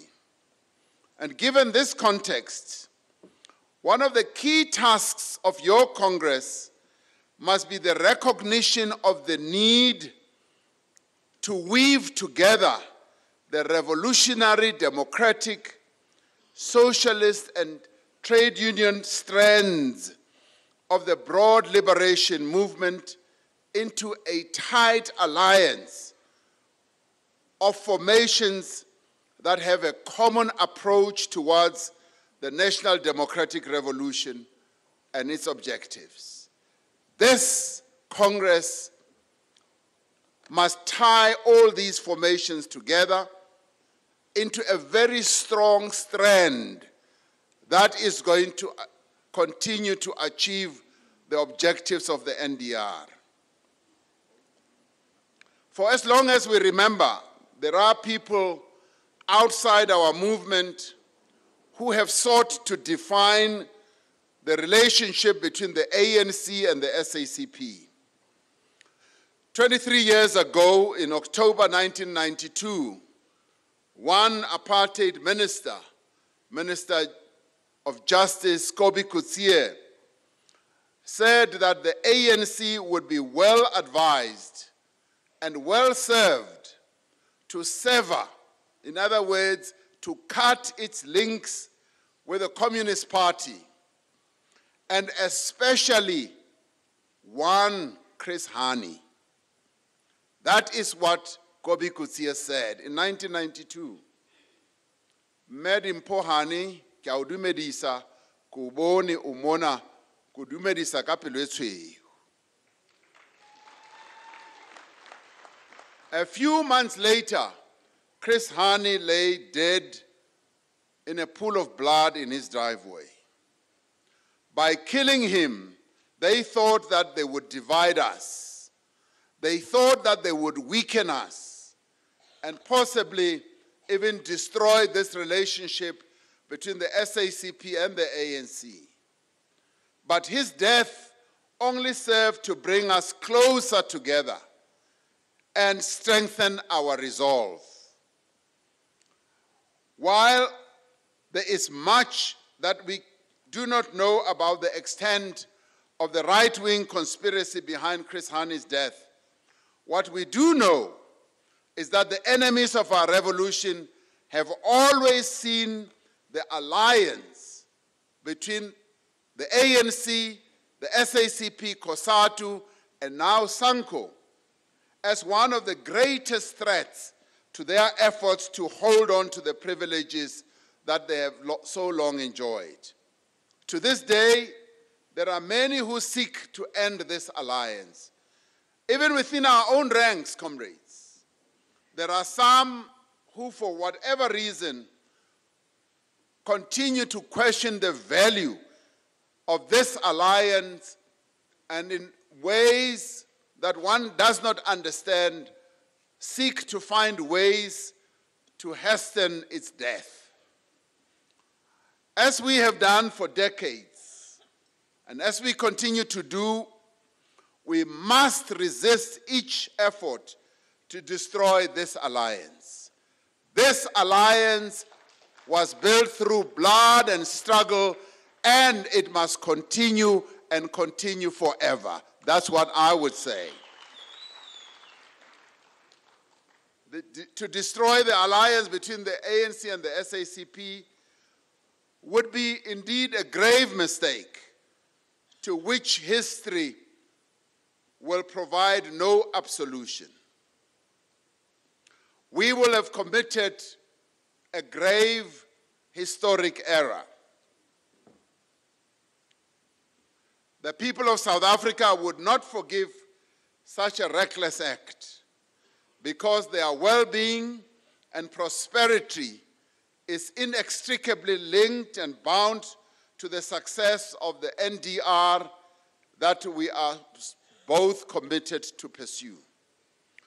We know from the lived experience, comrades, of our struggle that together we are stronger. This is the time when we should remember what President O.R. Tambo said in 1980. The need for the unity of the patriotic and democratic forces of our country has never been greater than it is today. Our unity has to be based on honesty, he said, amongst ourselves, the courage to face reality, adherence to what has been agreed upon, and to principle. That is what Comrade O.R. Tambo said in 1980. And may I say, this remains very true even for this current moment, particularly when we are facing the type of challenges that we are facing. Your Congress is taking place when our movement, admittedly, is at its weakest. Our alliance is under great strain, and speaker after speaker, even yesterday with the General Secretary's report, we got a glimpse of how much strain that we are under. Comrade Begi as well said the same thing. Comrade Skhumbuzo said the same thing.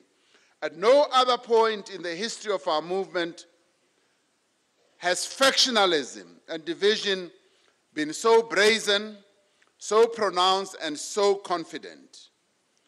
There is an African proverb that goes, when brothers fight to the death, a stranger inherits the home. Today, our home is plagued by divisions. We all know too well some of the causes of these ructions within our house. We know them very well. The diagnostic report, comrades, that was tabled by the Secretary General of the ANC, Comrade Gwede Mantashe, at the ANC Policy Conference, together with other discussion documents on strategy and tactics and organizational renewal, describe how our structures and programs have been undermined by competition for resources, corruption, and the capture of the state institutions by families, individuals, and companies. This was clearly explored and articulated in that diagnostic report, and many of us participated in the debates thereof.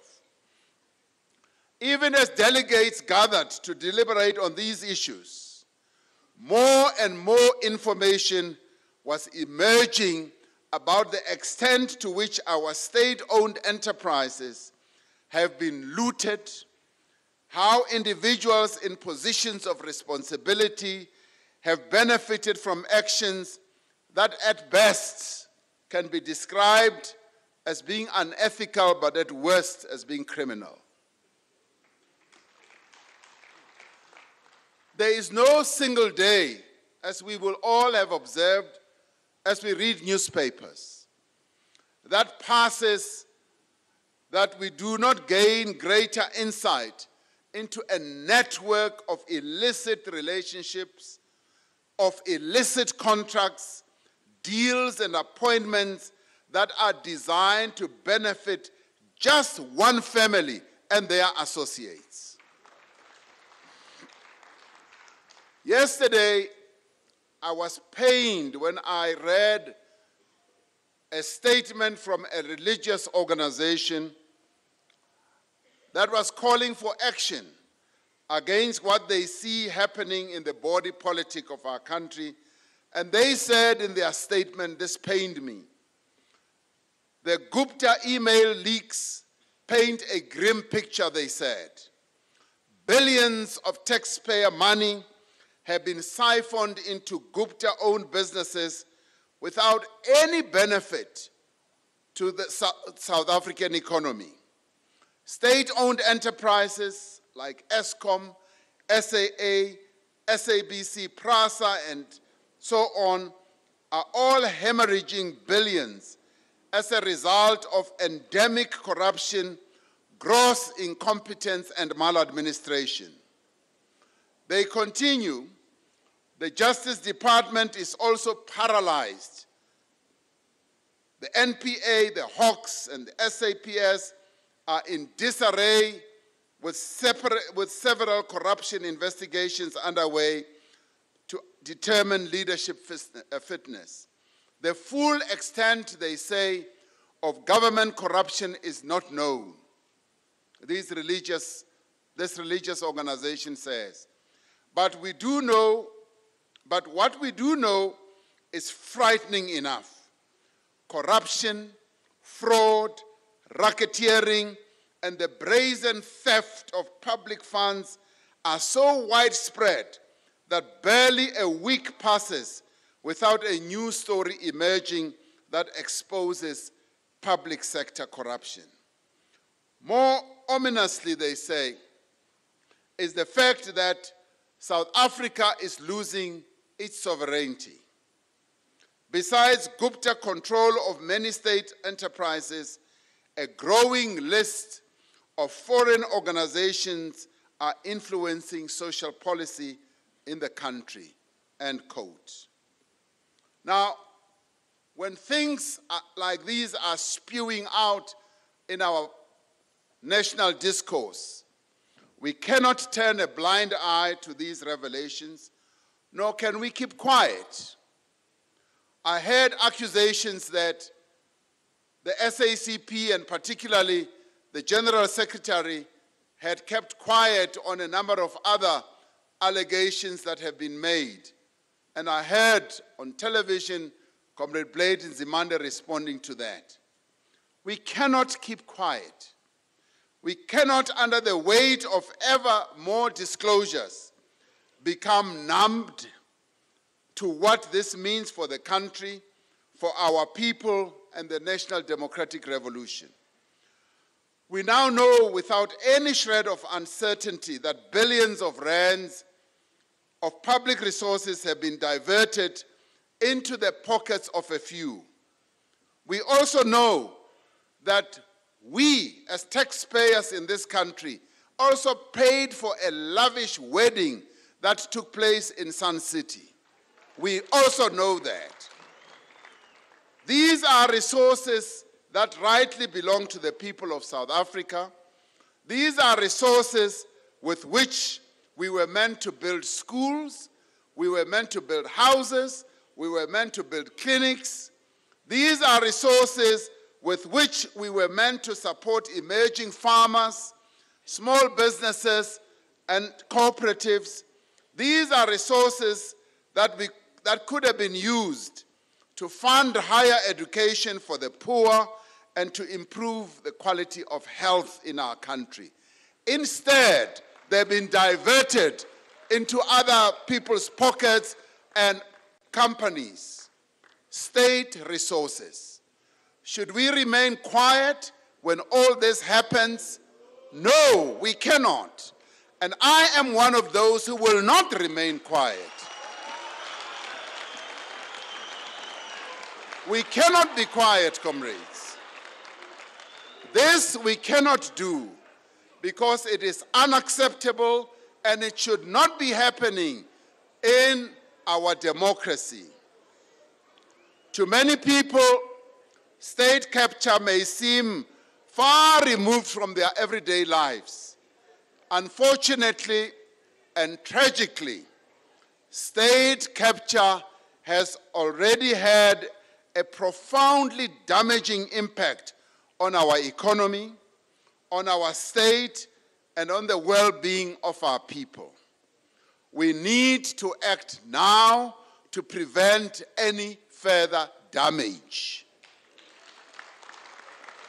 Now, what we need to do is that this judicial inquiry, which, by the way, those who criticize the SACP and who criticize Comrade Blade for saying nothing.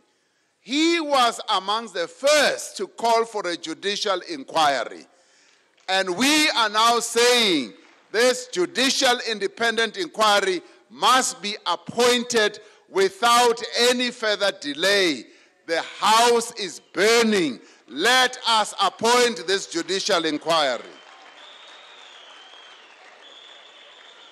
But we are also saying our law enforcement agencies must act with speed, and they must also act with purpose to investigate all these allegations and to bring those who are responsible to book. But more importantly, we also need to go out and recover the monies that have been stolen. Those monies must be brought back. They belong to the people of South Africa. Because, comrades, if state capture is left unchecked, it can undermine the very foundations of our democracy. It is critical that the institutions we establish in the Constitution to safeguard our democracy should hold firm. We have outstanding institutions in our country, and these are the institutions that we must defend, institutions that we must protect, institutions whose integrity we must enhance. Because if we leave them to be captured, all is lost in our country. We call on all South Africans to support and respect these institutions and to defend and advance our democracy. Importantly, as the revolutionary democratic movement, as the alliance, we need to draw a line in the sand and say we will not allow our institutions to be used, to be captured, and to be abused for the interests of just a few people. We will not allow that. We need to mobilize our structures and our supporters to oppose this whole concept of state capture and corruption in whatever form it takes. We need to send a clear message, comrades, that we will not protect those within our ranks who are also involved in these activities.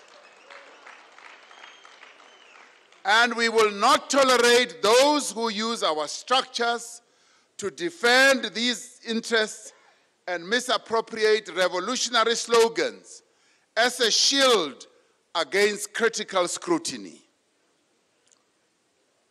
It is a matter of great concern that a public relations company, comrades, from outside of our country was able to so effectively poison the political discourse in our country, in our movement to advance their own clients' narrow interests.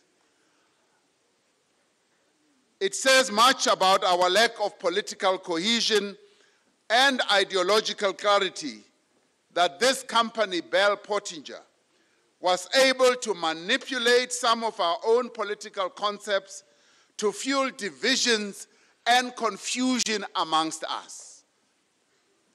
And some amongst us were so gullible, so believing, had so much faith in slogans that were crafted in London, brought here to confuse us, and they so held on to all these slogans as if they are prepared to die just for the slogans that were crafted by Bell Pottinger. It is a shame on us. But herein lies the real challenge to the alliance, but particularly to the SACP, which has throughout its existence been at the forefront, Comrade Blade, of deepening and sharpening the political understanding and ideological approach of the members of our movement. We therefore look to the SACP and to this Congress to once again take the lead in building a cadre with the necessary analytical tools that are needed to understand the prevailing environment and the political consciousness to effect fundamental change. This is necessary because our people are watching with grave concern, and they are also watching in some fear, wondering if we are still capable of leading them. They hear in our language, in our ideas, a hankering after our past victories, yet they long most and they are most concerned about the future. They want to hear how the ANC and the broader alliance will heal itself. They want to hear how we are going to revive and transform our economy and how we are going to improve their lives. And this is a moment when we dare not fail our people. Although the proverbial brothers who always fight amongst themselves and can be at each other's throats, amongst us in this country and in our movement, I think there is still a need to be optimistic. Our people do have grounds for hope, and that hope has arisen after the ANC policy conference. Because we have now embarked as a movement and as a country on a journey of renewal. Following the ANC policy conference, many of us felt that we are now determined to move ahead to renew the African National Congress and to unite our movement. We have now set upon this journey, and the rank and file members of our movement have actually set us on this journey so that we seek a renewal of the values, the organizational integrity, and the revolutionary program of the ANC and the Alliance. This conference that we've just emerged from Congress was a real milestone.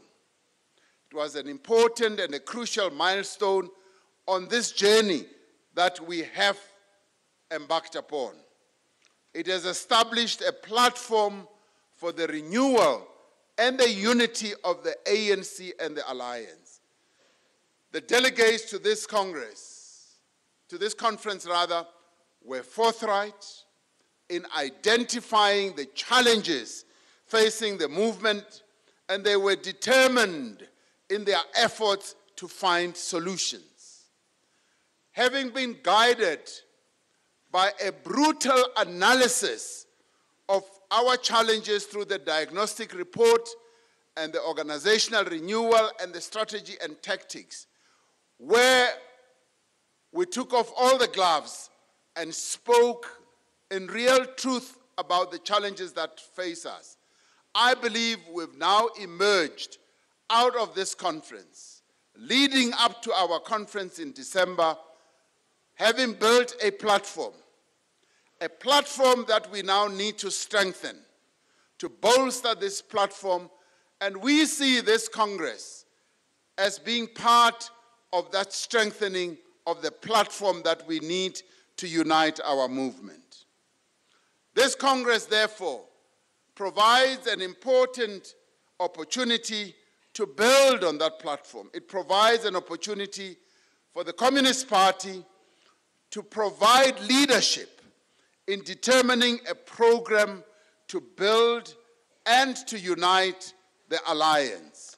Out of this Congress, we do not expect decisions, resolutions that are going to weaken the alliance. We expect, on the contrary, decisions that are going to strengthen and build and unite the alliance.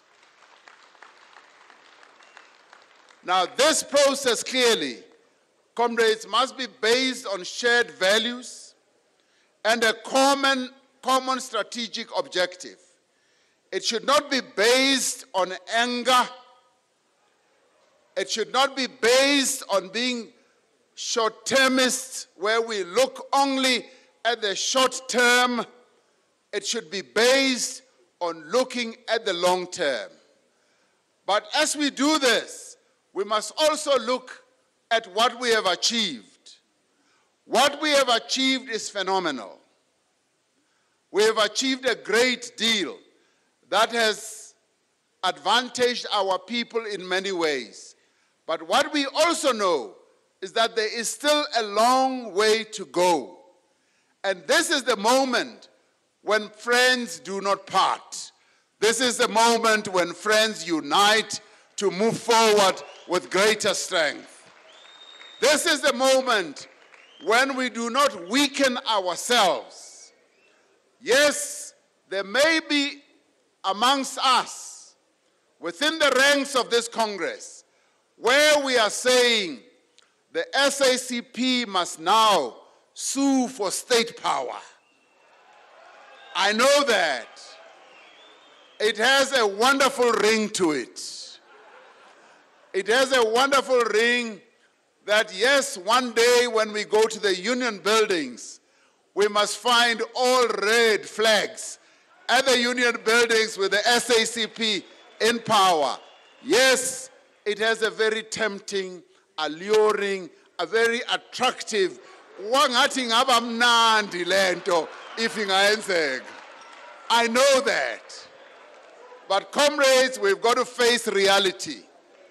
And the reality that we must face is that as a revolutionary movement, we must never take decisions by what drives our emotions.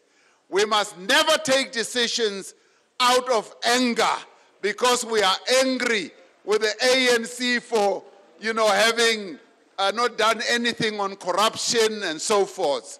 Or we are angry at the Guptas, we are angry at whoever. We must, as a revolutionary movement, comrades, we must, as a revolutionary movement, do what our forebears have always done. They lead us in the SACP, lead us in the ANC. They have always been calculating leaders. They have always been based their decisions on what will advantage the masses of our people most. Now, as you ponder at this conference, and as you look at this motion of whether the SACP should go off on its own and contest elections, to go and sue for state power, I would want you to pause before you sign on that resolution. Pause, kancane, comrade. Pause just for a minute.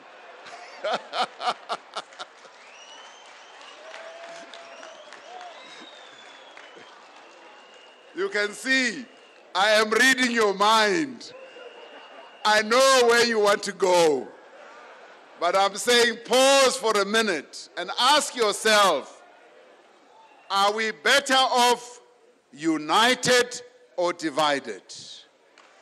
Is what O.R. Tambo said still holding true or not? Are we better as one strand, or are we better off as two strands? ANC on one side contesting elections and the SACP on one side contesting elections. You may even delude yourself. We will be in a coalition. When we get there, the cupboard is empty. So, comrades, let us think about this. Whatever we do, what we do must be underpinned by the need to serve our people. It must be underpinned first and foremost by how we are going to advance the interests of the working class and the poor. We expect, comrades, that this Congress will clearly define the role of the SACP in the national democratic revolution and how it is going to shape an alliance program for the next decade and beyond. how we are going to be long-term players. We expect that this Congress will look beyond the challenges of the present towards the strategic decisions that will determine the future of the country and indeed the role of the alliance as we take our country forward. We need to look beyond the immediate towards the society we all seek to achieve, and with precision and great clarity to chart the actions that we will undertake to build that society. The ANC Policy Conference has placed economic growth, jobs, transformation of our economy at the center of the policies that we need to adopt. And we therefore look to this Congress to deliberate on the outcomes of the ANC Policy Conference, but because the SACP is an independent formation, to begin to craft policies that are going to advance the interests of our people, but more particularly the NDR. We look to this Congress to come up with positions that will sharpen the measures that the ANC Policy Conference looked at.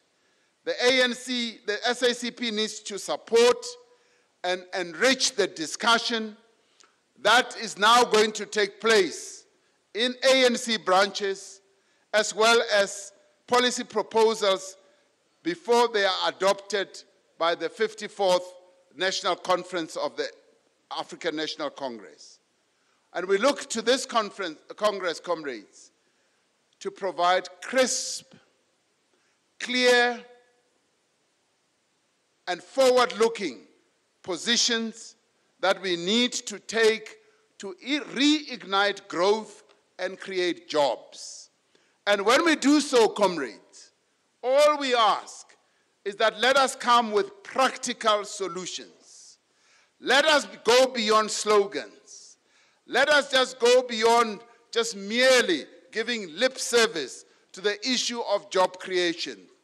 We look to this Congress to come up with real practical proposals that are going to ensure that we do create, our economy create jobs. We know that we cannot advance transformation to any meaningful extent unless we create employment on a massive scale, particularly for the youth. For as long as 1/3 of working-age South Africans are outside the productive economy, then all our efforts to redress the injustices of the past will have no value whatsoever. But we cannot create these jobs if the economy is not growing. And the economy will not grow unless we achieve higher levels of fixed investment. This Congress must therefore go beyond what we've always talked about in the past and look at clever, innovative ways in which we can address this. The idea articulated in the ANC's strategy and tactics that the ANC's approach to monopoly capital in particular and capital in general is one of unity and struggle, cooperation and contestation, is therefore not a mere theoretical construct. And we would like the party to engage with this because that's precisely what caused confusion at the ANC conference. It is rooted, this whole process, in our actual experience of an economy in which wealth, power, and control are concentrated in a few mainly white hands. It is rooted in our actual experience of seeking to stimulate growth and investment while at the same time undertaking a program of radical economic transformation. We look to this Congress to produce practical proposals on critical issues such as land and agrarian reform, industrialization and beneficiation, decentralization of ownership of the commanding heights of our economy, education, skills development, health, and many others. These need to be part of defining for the Alliance an unambiguous and unapologetic and ambitious program for social and economic change. Let us use the outcomes of this Congress, the proposals from the ANC Policy Conference, and the decisions of the Cosatu Central Committee to articulate a clear economic agenda for the Alliance. And clearly, this is what is going to call for a summit of all the members of the Alliance so that we can iron out all these issues and craft a much clearer way forward. Let us use the months leading up to the ANC 54th National Conference to craft a program that all members of the Alliance will support and mobilize their members to advance. We must place the poor and the working class at the center of all the programs that we embark upon. It must address the working conditions of industrial workers, just as it must improve the wage and job security of the farm worker. It must prepare graduates for the workplace, and it must find training opportunities for school leavers. It must enable a proliferation of successful small and medium enterprises and co-ops, and support a new generation of industrialists. It must create jobs that are sustainable for the skills that our people have today, and also develop the skills our people will need for the jobs of tomorrow. Though our challenges are many and complex, comrades, we must act decisively and with the necessary amount of urgency to defend our gains, to defend our revolution, and to advance the overall interests of our people. And we must act now to unite, to strengthen, and to renew the Alliance. Comrades, if there ever was a time when we need to be united and to strengthen our Alliance, this is the time. It is when we are weak that we need to strengthen ourselves. It is when we are disunited that we need to unite. We must act now to revive and also to transform our economy. We are confident that this Congress that has so many communists who are armed with analytical tools, communists who have always been disciplined, communists who have always been driven by a commitment to advance the interests of the working class. When we are armed at this Congress with comrades who are determined to ensure that we rid our Alliance of all these challenges that we face, with this type of strength that we have in this Congress, we cannot but come up with the best decisions that are going to take this country forward. It is this Congress that is meant to provide leadership. It is this Congress that is meant to provide clarity on a number of issues without putting pressure on all of you comrades who are seated here as delegates and as the leadership, whether incoming or outgoing. I have to say to you, you have a heavy burden on your shoulders. The country is looking forward to the SACP, who've always been armed with greater clarity and wisdom. We look forward to you to come up with solutions that are going to take South Africa forward. Initially, I said, our country, there is a lot of restlessness in our country. Our people are asking themselves a lot of questions, and I alluded to some of them and what needs to be done to address some of those challenges. But in the end, we need to find solutions. And the SACP is well placed to come up with good solutions, to propose what will move this country forward. And today, you have this opportunity. Each one of you coming from the four corners of our country, representing the aspirations of our people. You are the ones that the country is looking forward to. Do not fail our people. Come up with the solutions that they need. Amandla! Viva ANC, viva! Viva SACP, viva! Forward with SACP, forward! Amandla! Ngiyabonga.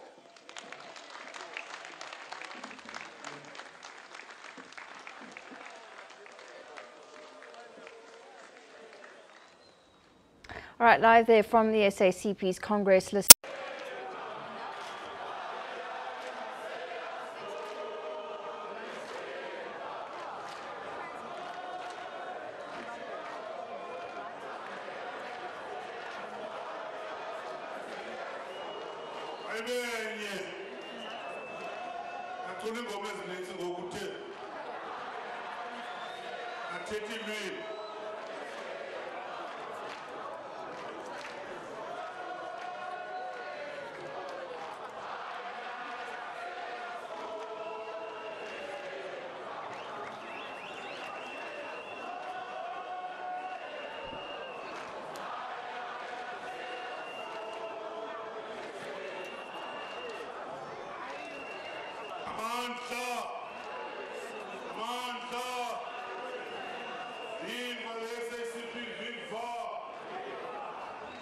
Viva ANC, viva! Viva Cosatu, viva! Viva Sanco, viva! Hey, comrades, we must thank the Deputy President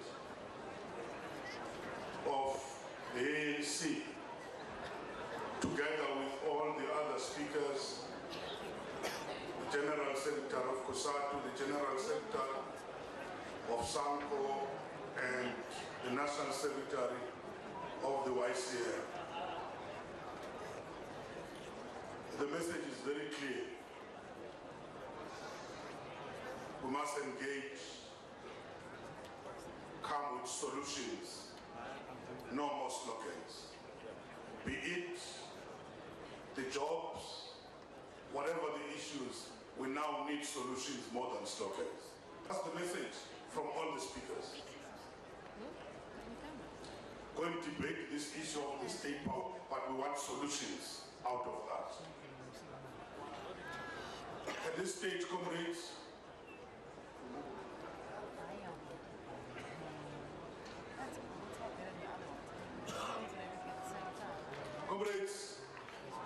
aske siphelezele uDP ngengoma ngoba sekefuna ukuhamba manje.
Yema Komanes, Yema Komanes, Yema Komanes, Yema Komanes.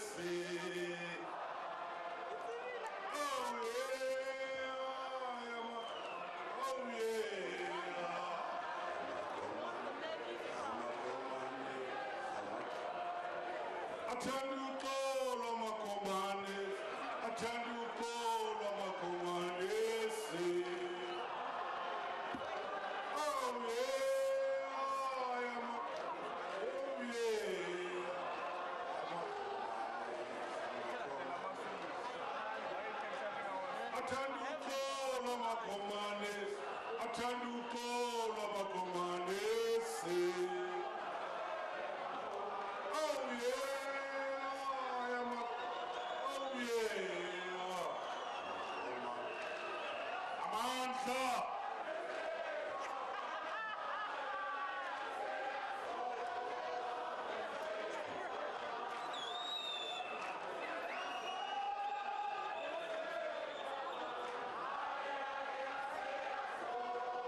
Comrades, don't come into the front. The time is not allowing us. Comrade Pumalanga, it's about time now.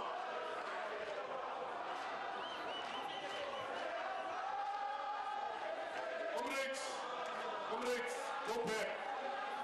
Go back.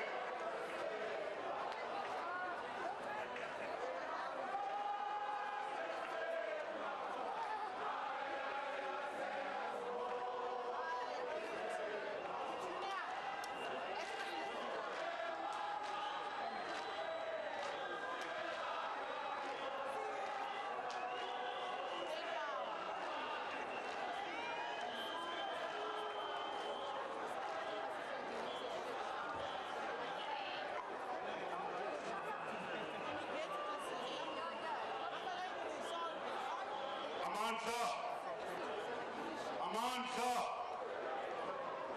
Viva SACP, viva!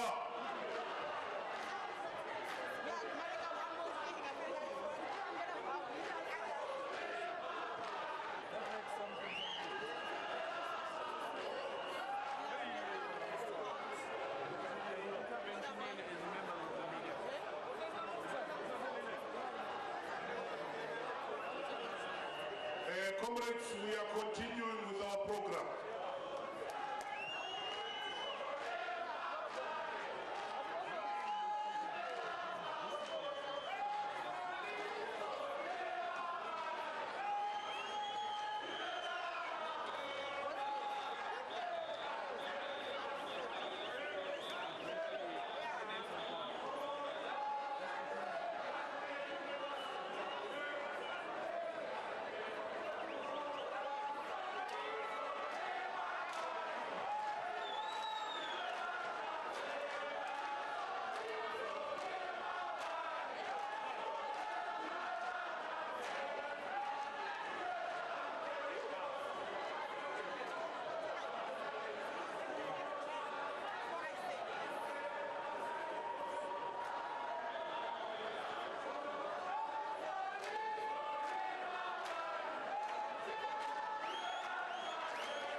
Comrades, we want to continue with the financial report. We are continuing with the presentation of the final report. I see a flag there. Which province is that? Can you go to the mic to identify yourself, comrade? I see two hands. There's a flag and then the other one is using a book. Yes, can you go to the mic? I don't even see. And you will identify yourself. Stanley Sam, thank you.